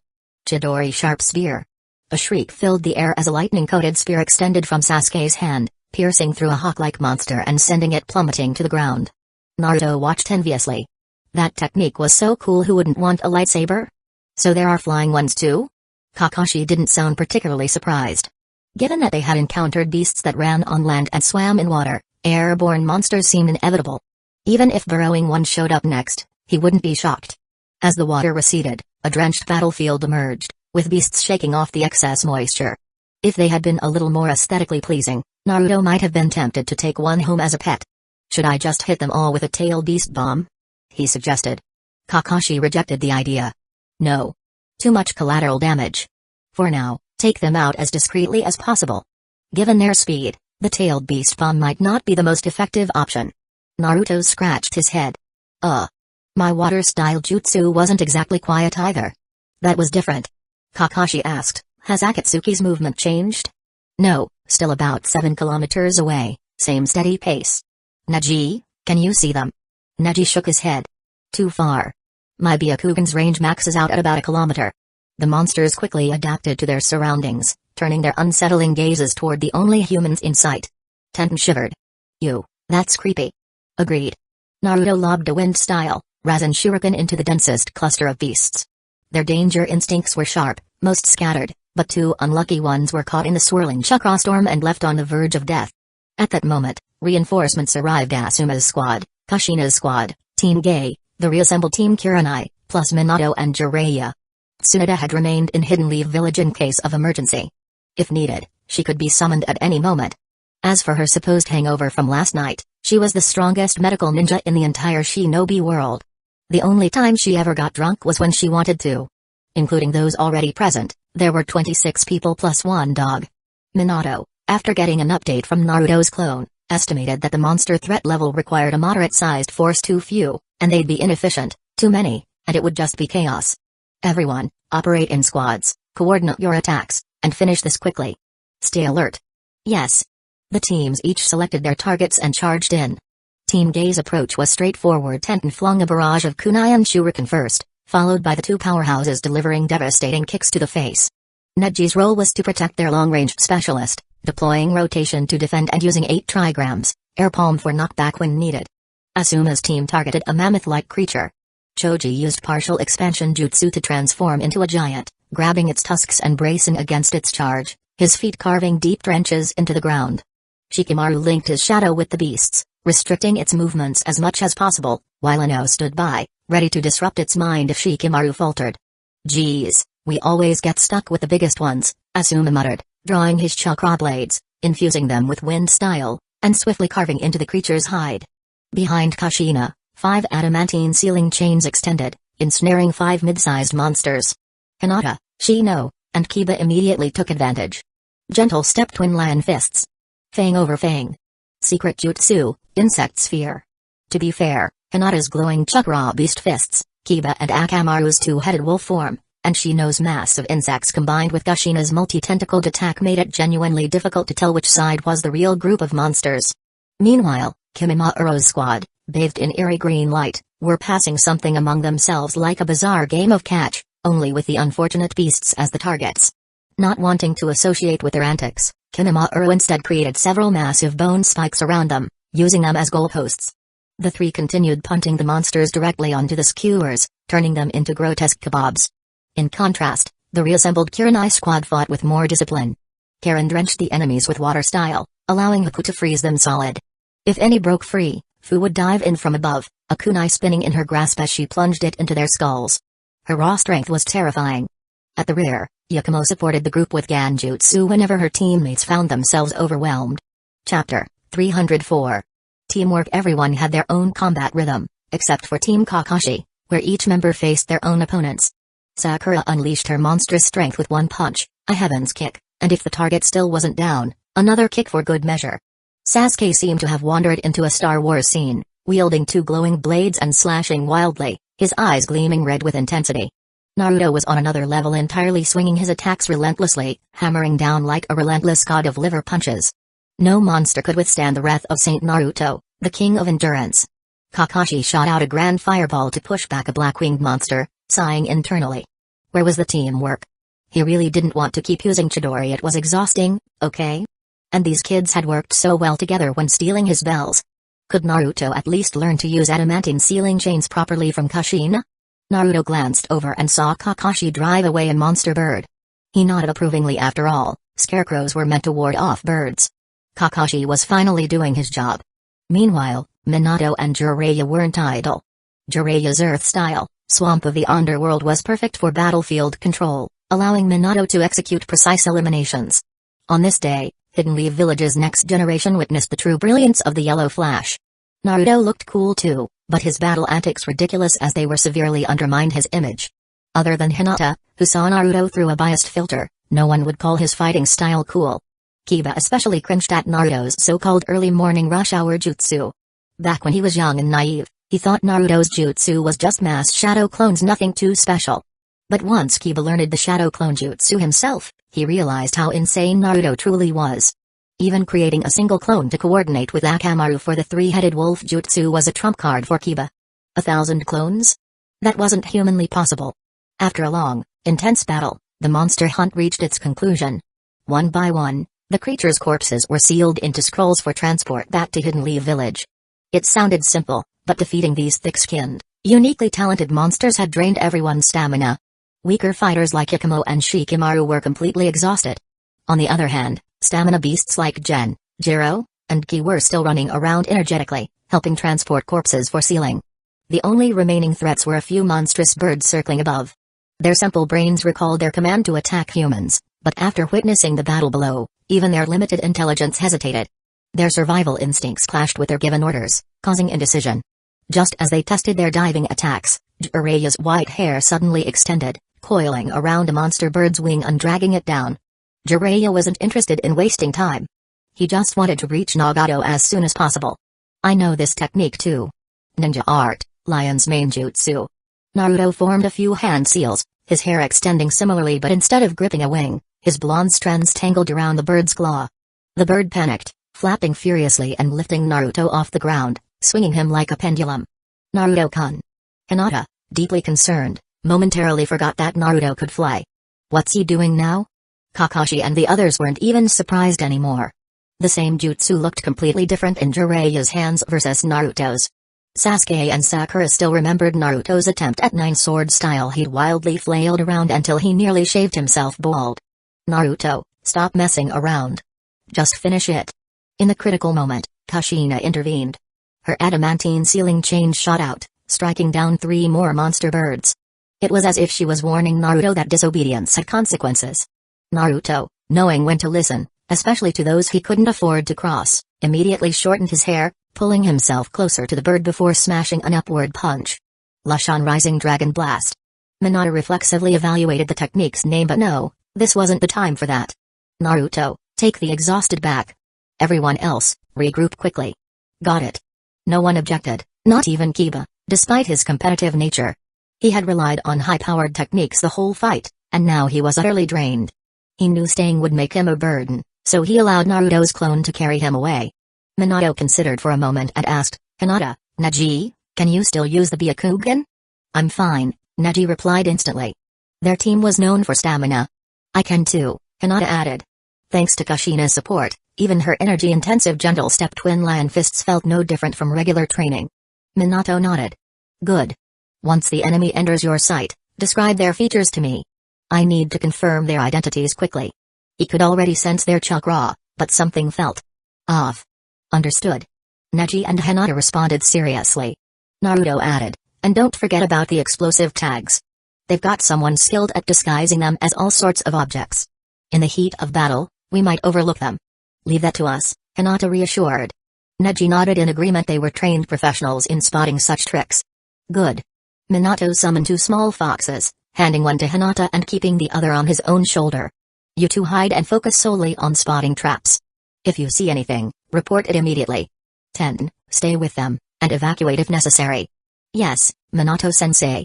Tenten agreed eagerly. Learning the Flying Thunder God was the best thing ever. Yes. Hinata activated her Byakugan while cradling the small fox. After some battlefield cleanup and transportation, Yakumo, Karen, Kiba, and the Inoshikacho trio were sent back. Karen had initially refused to leave, but Minato and Kushina understood her concerns and gently overruled her. Sakura is here, and Tsunade-sensei will join us soon. There's no need to worry. Then at least let Naruto leave a clone with me. If anything happens, I have to help. Karen insisted, revealing her now fully healed, pale arm thanks to Tsunade's treatment. I want to protect my comrades. Hokage-sama, we've spotted them. Chapter 305. Ka. Me. Pa. Me. Pa. Based on Neji and Hinata's descriptions, the 10 individuals in the approaching group were the 6 Paths of Pain, Kisame Hoshigaki, Deidara, a masked man, and a woman not wearing the black and red Akatsuki cloak. So Nagato and Konan aren't in the group. That unknown woman is likely the one responsible for summoning these monsters, Minato analyzed. Were you able to see the masked man's face? Jiraiya was visibly disappointed. If Nagato and Konan weren't here, they would have to defeat Pain first and then figure out how to find them. Kakashi, looking anxious, kept his gaze on Neji and Hinata. He needed to know if that masked man was really Obito. The masked man. Neji's eyes widened. Black hair, black eyes, and scars covering the right half of his face. Kakashi's hand trembled slightly. Scars on the right side of the face had to be the wounds Obito sustained when he was crushed under the boulders to save him. Could it really be him? Hinata hesitated. I think his chakra feels off. Like it's not his own? Neji scrutinized further but couldn't discern anything conclusive. However, he didn't doubt Hinata's observation. After witnessing Sasuke being manipulated last time, he knew that her Byakugan was far more perceptive than most Hyuga members. Could someone be impersonating him? Even mimicking his chakra? Minato pondered aloud. But for what purpose? Don't forget that White Zetsu can absorb chakra and perfectly imitate appearances, Naruto reminded them. Then he struck a confident pose. This is exactly the kind of situation where malicious intent detection comes in handy. Crossing his arms, Naruto activated his golden chakra cloak. Only to awkwardly freeze in place. What's wrong, Naruto-kun? Hinata asked worriedly. Naruto waved it off and looked skyward. Nothing. I just realized. Whether that guy is an imposter or not, He harbors extreme malice toward me. His malicious intent detection technique was fantastic when White Zetsu tried to infiltrate their ranks to assassinate or cause chaos. But right now, it wasn't particularly useful, making Naruto feel a bit awkward. The small fox curled in Hinata's arms and shot Naruto a disdainful look. This ability is mine, idiot. If you could really tell imposters apart, why would you need me? Ahem. Naruto coughed, trying to recover. Even if I can't verify it now, I trust Hinata's judgment. That guy is definitely suspicious. Apart from Hinata, no one else acknowledged Naruto's antics. Kushina cracked her knuckles. Well, whether he's real or not, we'll know after beating him up. Minato nodded. The priority is ensuring victory. To be safe, let's follow Naruto's suggestion, call for reinforcements. Leave it to me. Veteran recruiter Naruto immediately took the job and pointed at the approaching figures. Why don't we say hi first? Up to you, Minato didn't stop him. Naruto's antics were at least always directed at enemies, so he could do as he pleased. Alright then. Naruto excitedly stepped forward, bracing his stance. He positioned his hands at his waist in a specific formation, his expression turning serious. Ka. Me. Pa. Me. Pa. A dark purple sphere, composed of yin-yang chakra, materialized between his palms before being hurled toward the distant figures. Naruto wasn't expecting a single-tailed beast bomb to end the fight, but since he had already transformed, he had to make it worthwhile. The Akatsuki members, of course, noticed the incoming attack, yet none of them dodged. Pain remained expressionless, as if all he saw was some blonde guy throwing a basketball at them. He can fire a tailed beast bomb in human form? Obito ran in circles dramatically. Senpai, do something. We're gonna die. Shut up, Toby. Deidara snapped before muttering in admiration, that level of chakra. I wonder what kind of explosion it'll create. Pure art. Huh. Didn't you already get hit by one before? Kisame grinned, exposing Deidara's embarrassing history. Deidara exploded figuratively. You damn shark face. One day, I'm gonna blow you to pieces. The only one truly panicking was Giran. What the hell is wrong with these people? Shouldn't they be dodging? She didn't trust them enough to bet her life on their countermeasures, so she made a quick decision. Summoning jutsu. A grotesque, amphibian-like creature named Tum appeared before her. The others ignored her. Her mission was complete anyway. Tum. Swallow me. Giran commanded. Tum immediately opened its massive maw and gulped her down before vanishing into a puff of smoke. Huh? The temp worker ran off. Is that okay, leader? Obi asked playfully before whining. What? At least take me too. I don't wanna die. Kisame smirked. Typical of Orochimaru's underlings, they sure know how to run. Unfazed, Pain stood at the forefront, extending his hand just as the tailed beast bomb neared. Shinra Tensei. A massive repulsive force erupted from his palm, suspending the tailed beast bomb midair before reversing its trajectory at the same speed. Whoa. That was incredible, Leader-sama. Obi cheered. Naruto-kun. Hinata gasped. Your attack was repelled. You've got to be kidding me. Even that attack got reflected? Should we be evacuating? Tenten asked skeptically, her fingers itching to test a new space-time jutsu that could teleport the tailed beast bomb elsewhere. No rush. I caused this mess, I'll clean it up, Naruto reassured. I thought he'd absorb it, but returning it? How polite. He drew a flying thunder god kunai, gripping it with both hands and holding it horizontally before him. The basketball-sized tailed beast bomb seemed to collide with an invisible barrier, slowly sinking into it before vanishing entirely. Minato, pleased, commented, you're getting quite skilled. Tenten, keep practicing. Yes, Minato-sensei. Tenten eagerly replied. One day, she too wanted to deflect enemy attacks effortlessly, or better yet, redirect them at the enemy's allies. Then she had a realization. Wait, Naruto, where did you send that attack? It hasn't exploded yet. Naruto had already dismissed his kunai and chakra cloak, looking dejected. Sasuke, amused, speculated maliciously. Did Naruto just get upset because he wasn't wearing his ceremonial Hokage robe and thought it wasn't stylish enough? Chapter 306. Hashirama sells. If Naruto knew what Sasuke was thinking, he would have responsibly told him, it's not just that. That pose just now was learned from Minato in the anime, waving a hand to transfer a tailed beast bomb while his cloak fluttered behind him. That was the aesthetic Naruto strived for, but today's outfit just didn't match the vibe. The main reason, however, was that Naruto himself wasn't sure if he was reminiscing about the childhood thrill of blowing up cow dung with firecrackers, which led him to instinctively dump the tailed beast bomb into the hazardous waste section of Kamuyu's dimension. Technically, this classification wasn't wrong. Any undetonated tailed beast bomb was indeed hazardous waste. The problem was that the 4 compartments in Kamyu's dimension weren't that far apart. Naruto's carefully built trash station was instantly obliterated, sending all sorts of strange debris flying into Kamyu's space. One of his shadow clones inside was blown to bits on the spot, and the rest were left fuming. Constantly pranking the main body, only to be pranked back. When would this cycle of revenge end? The clone lamented, "This will never end." Returning grievances in kind was an honored tradition of the Uzumaki clan. Even against the main body, no mercy was given. After this battle, the clone swore that Naruto had better not use the shadow clone jutsu again, otherwise, he would pay dearly.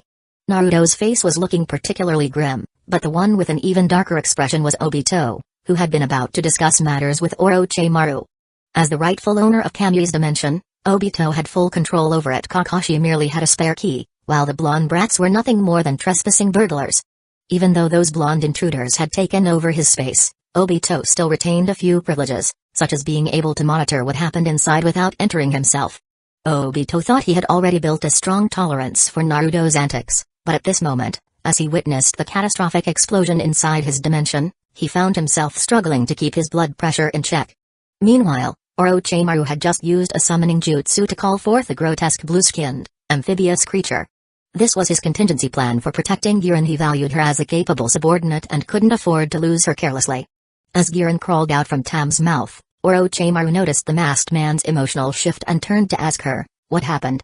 Giran recounted the sequence of events, emphasizing how their enemies remain unfazed by the tailed beast bomb. Obito listened closely and immediately guessed what had happened. Pain must have deflected the attack, and Naruto, following Minato's example, had thrown it into Kamyu's space. After all, Obito had personally witnessed Minato do the same thing years ago. So they fight, and I'm the one who suffers for it. Obito was even more frustrated now. Those who can capture tailed beasts wouldn't be so easily overwhelmed by such attacks. "You were too hasty, Giran," Orochimaru critiqued.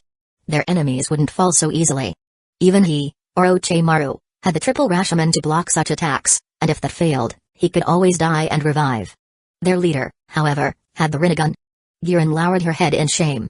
"Yes, Lord Orochimaru. The test subjects I brought were all wiped out. Please punish me." Orochimaru was unfazed. "They were of little value anyway. No need to worry. You may withdraw." "Understood." Giran left the room with Tam. Orochimaru then turned his amused gaze toward the masked man. "Now then, what brings you here? Are you here to reprimand me for not participating in Akatsuki's operations on time?" Obito, having steadied himself, replied, "Of course not. In fact, it was in my interest that you didn't go. Even I only sent a substitute." "Interesting." Orochimaru licked his lips. "So you have other plans?" Obito continued, "You attacked Hidden Lee Village before, so you should have an idea of their strength. With our current forces, the probability of capturing the Nine Tails is exceedingly low. To ensure the success of the Eye of the Moon plan, we need additional preparations. Sacrificing some pawns is acceptable." "Such a ruthless perspective," Orochimaru commented. His interest in Obito waned upon hearing the mention of the Eye of the Moon plan. He had initially thought Obito might be pragmatic enough to abandon such an unrealistic goal, but apparently, he was just another fool chasing a dream. Before Orochimaru could ask further, Obito took out 2 scrolls and opened one. Release. A row of corpses appeared on the ground.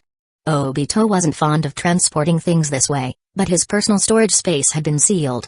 No, he couldn't dwell on it. Thinking about it only made him angrier. Soon, he would personally kill that damn blonde brat. Orochimaru's eyes widened in surprise. "These are all famous figures." As he spoke, one of the corpses, supposedly killer bees, suddenly dissolved into ink. "Oh? The Eight Tails Jinchuriki?" Orochimaru smirked. Did Akatsuki only manage to capture a clone? Did he use an in-clone to swap out before being sealed? Impossible. The Eight Tails was clearly extracted. Jinchuriki should die from that. How did he pull this off? Obito was completely baffled. "No matter," Orochimaru dismissed the concern. "Process these bodies as I specified. Our previous agreement still stands, except now you're dealing with me directly. In truth, it was always me handling things from the start. As long as I get what I want, I don't care who I deal with." Orochimaru looked down at the corpses and added, "By the way, the materials you provided last time were quite fascinating. Do you have more?" Obito had expected Orochimaru to demand extra compensation. This actually made him more trustworthy. However, he still had to maintain control. "I'll give you 3 more. Don't push your luck. That's far from enough." This isn't for personal gain. Edo Tensei requires live sacrifices, and the compatibility between the soul and the vessel affects the resurrected strength. I've noticed White Zetsu is particularly suited as a sacrifice. Orochimaru secretly noted that White Zetsu also seemed like a perfect vessel for his own immortality experiments. However, there weren't enough samples for reckless trials, yet this was a good opportunity to obtain more. Obito stared into Orochimaru's eyes with his Sharingan, detecting no deceit. At this moment, Orochimaru looked every bit like an honest scientist. While he had ulterior motives, his words were true. Between these two, a battle of wits would have been disastrous for Obito. He knew that well. Fine. Obito agreed and handed over a test tube. This contains Hashirama's cells. I assume you'll find it useful. Orochimaru's eyes gleamed with interest.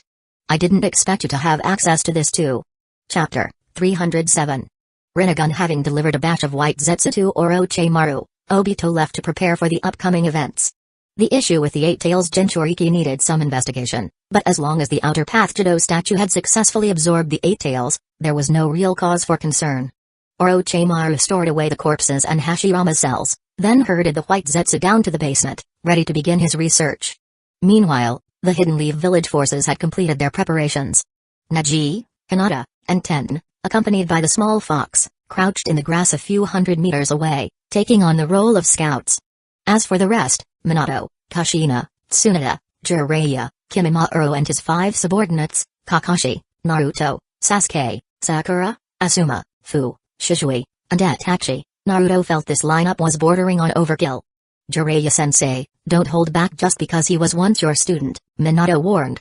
He was worried that Jiraiya, like before when confronting Orochimaru alone, might hesitate and suffer the consequences. I understand. I'll go all out right from the start, Jiraiya responded, biting his thumb and smearing his blood across his face in 2 additional red streaks that crossed his existing oil marks. He clasped his hands together. I need time to summon the 2 great sages to enter sage mode. During this period, I can't separate my hands. Until then, no need for that, I'll help you out, Naruto interjected. In a flash, he disappeared and reappeared, placing Fukasaku and Shima on Jiraiya's shoulders. Jiraiya froze in place, his hands still clasped. He had not expected this workaround. Shima, equally surprised, asked, what just happened, little Naruto? You rushed us here so fast you didn't even explain. I was still preparing lunch.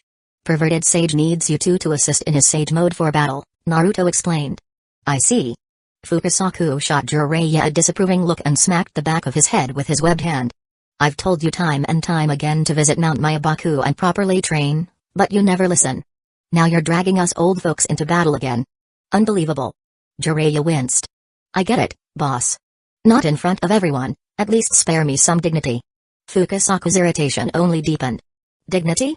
3 of Mount Myabaku's students are here, and you're the only one who still can't fight properly on your own. You dare talk about dignity? Alright, dear, let's scold him later. This isn't the time, Shima intervened, saving Jiraiya. Just how strong is the enemy that both little Minato and little Naruto need backup from Jiraiya? Jiraiya's expression turned serious. No time to explain fully. Our opponent possesses a legendary Rinnegan. He was once my student, and I must stop him. Please, I'm counting on you both. Fukasaku's face hardened. The Rinnegan, huh? This is serious. Alright, we'll help you. With the Great Sage's assistance, Jiraiya swiftly entered Sage mode. At that moment, the enemy group came into view. 6 paths of pain, Dobi, Kisame, and Deidara. They stopped just outside the range of conventional jutsu, with the Deva path standing in the center. Pain's gaze swept over the Hidden Leaf village shinobi, lingering on Kushina, Naruto, and Fu for a few extra seconds before settling on Jiraiya. Both the 9 Tails and 7 Tails Jinchuriki are here. And Jiraiya-sensei, you've entered Sage mode. What an impressive welcome. Yahiko. Jiraiya had been mentally prepared, but seeing Yahiko's face still unsettled him. Yahiko? Yes, such a person did exist, the Deva path stated coldly. But he died long ago. A naive fool like him had no place in this world. Nagato. You must have endured unimaginable pain, Jiraiya said, remembering Nagato's childhood dream to protect Yahiko and Konan. For him to turn out like this, he must have suffered greatly. Deidara and Kisame exchanged intrigued glances. So their leader was Jiraiya's student? And his real name was either Yahiko or Nagato? Far away, Nagato paused at Jiraiya's words. So they know everything now. Yes, Hidden Leaf Village was involved in that incident, But talking about it changes nothing. Not wanting to linger on the subject, Nagato controlled the Deva path to raise its hand. There's no point in asking, but I'll do so anyway. Will you surrender the 7 tails and 9 tails? Don't joke around. Jiraiya shouted. Give up, Nagato. Your foolish plan has no chance of success. Pain sneered. So you even know about our plan? I suppose that's expected, considering we lost Hidan to you. But what does it matter? I never expected mere mortals to comprehend a god's vision. He spread his fingers, his Rinnegan glowing ominously. Universal pull. An immense gravitational force erupted from his palm, pulling Naruto, Kushina, and Fu forward. Naruto felt his body being yanked forward. He braced his legs, skidding across the ground before ultimately being lifted off his feet. Seeing Kushina and Fu also airborne, Naruto was astonished by the precision of the technique. It's this accurate? Reacting instantly, Naruto activated his golden chakra cloak and extended a chakra arm into the ground, halting his movement in midair. Kushina, too, had entered her 9 tails chakra mode, using a chakra limb to break. She extended another to grab the frantically flapping Fu. Sage Art, Hair Needle Senbon. Shuriken Shadow Clone Jutsu. Even as Naruto, Kushina, and Fu were pulled forward, Jiraiya planted his hands and launched 1,000 razor-sharp hair needles, while Minato threw a kunai that multiplied midair, hurtling toward the Akatsuki members. Despite their powerful techniques, they managed to perfectly avoid hitting their allies caught in the pull. The needles and kunai, upon passing Naruto's position, were also affected by universal pull, accelerating dramatically toward Pain's group. Seeing the threat, Pain's Deva path narrowed its Rinnegan. Shinra Tensei. A powerful repulsive force exploded outward. Chapter 308. You blonde bastards. The Senbon needle barrage wasn't too difficult to deal with. Just summon a creature from the animal path to block the attack. The real issue lay with those flying thunder god kunai. Anyone with decent intel knew that letting those things get close was a death sentence. Nagato considered himself a god, but that was more about his ideological superiority over mortals. He had absolutely no intention of competing with the 4th Hokage in terms of reaction speed. With a powerful burst of repulsive force, the kunai and Senbon needles were all blasted away. The shadow clones holding the kunai dispersed into smoke, leaving behind a single real one, which Minato caught with ease. The 3 who had been suspended in midair were caught off guard and struck again by the repelling force. Naruto and Kushina's chakra hands failed to adjust in time, their grip too strong as they crushed the ground below them, losing their footing and being sent flying backwards. Naruto twisted midair, flipped over, and quickly regained his balance. Fu was still securely held in Kushina's grasp. As for Kushina, she was caught princess style by Minato, cradled steadily in his arms. The two exchanged a glance. Nothing needed to be said. After landing, Kushina sat Fu down and asked with concern, "Are you okay?" "I'm fine." Fu wasn't frightened at all. In fact, she found the whole experience thrilling. Naruto, looking up at the sky in exasperation, thought to himself, "We all have flying thunder god marks on us, yet Dad only rushed to save Mom. And once Mom was safe, she didn't even glance at me. Yep, my parents are the real love story here. I'm just an accident." Seeing that his 3 teammates were unharmed, Jiraiya took a few steps forward. "Let's use that move. We're using that right away?" "Got it." Fukasaku, the Toad Sage, called out, "Ma, get ready." "Understood." Shima and Fukasaku began weaving hand seals with their toad palms. "Sage Art, go Aemon." Jiraiya exhaled a massive wave of oil, while Fukasaku added wind, and Shima breathed out fire. The combination of fire, wind, and oil surged forward like a tsunami, engulfing Pain's position with an overwhelming inferno. The previously soaked terrain, still damp from Naruto's water style, was completely scorched dry. Every blade of grass was incinerated, and even the rocks couldn't withstand the intense heat, cracking and melting. Sasuke, always confident in his fire style, was shaken. "This power. It's way stronger than my fire style, majestic flame annihilation."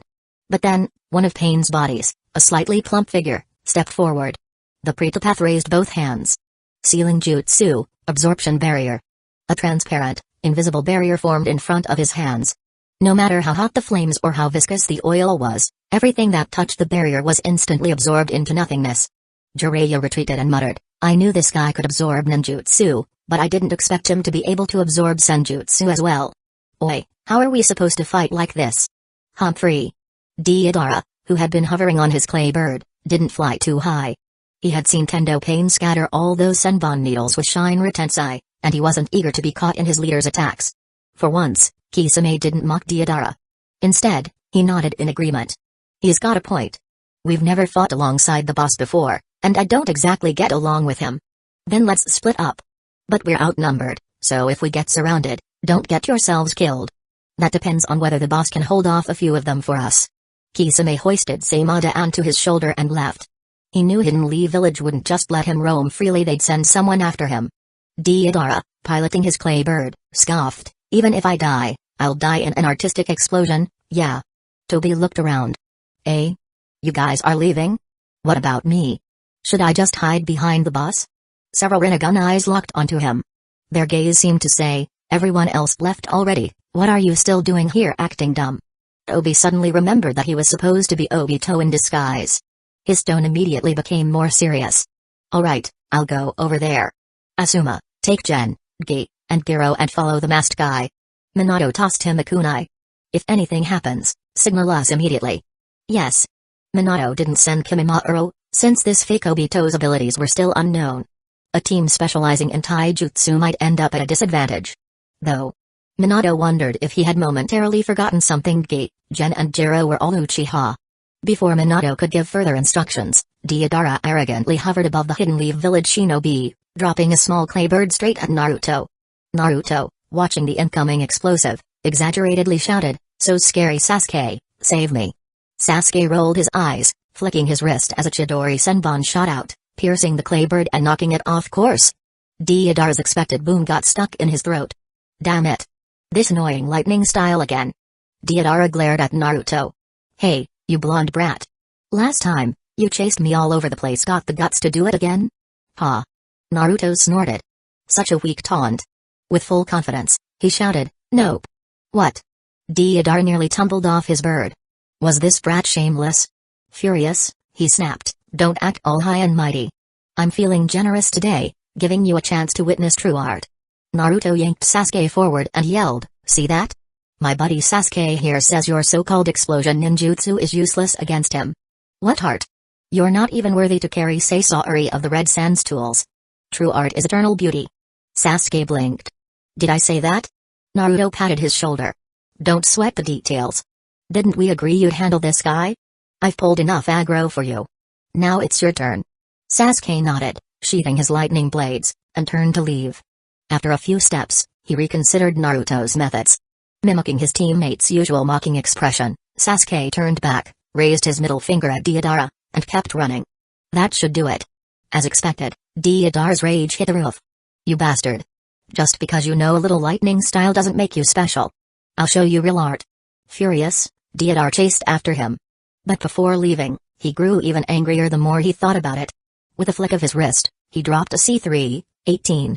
A bomb strong enough to wipe out an entire village plummeted downward. Naruto threw a shadow clone upward. The clone, looking ecstatic, bear-hugged the clay bomb. The moment it detonated, the clone disappeared with it. Then, from deep within Kamui's dimension, the clone's voice echoed, ART is an explosion. Yep, he had teleported the bomb to the toxic waste dump. Again.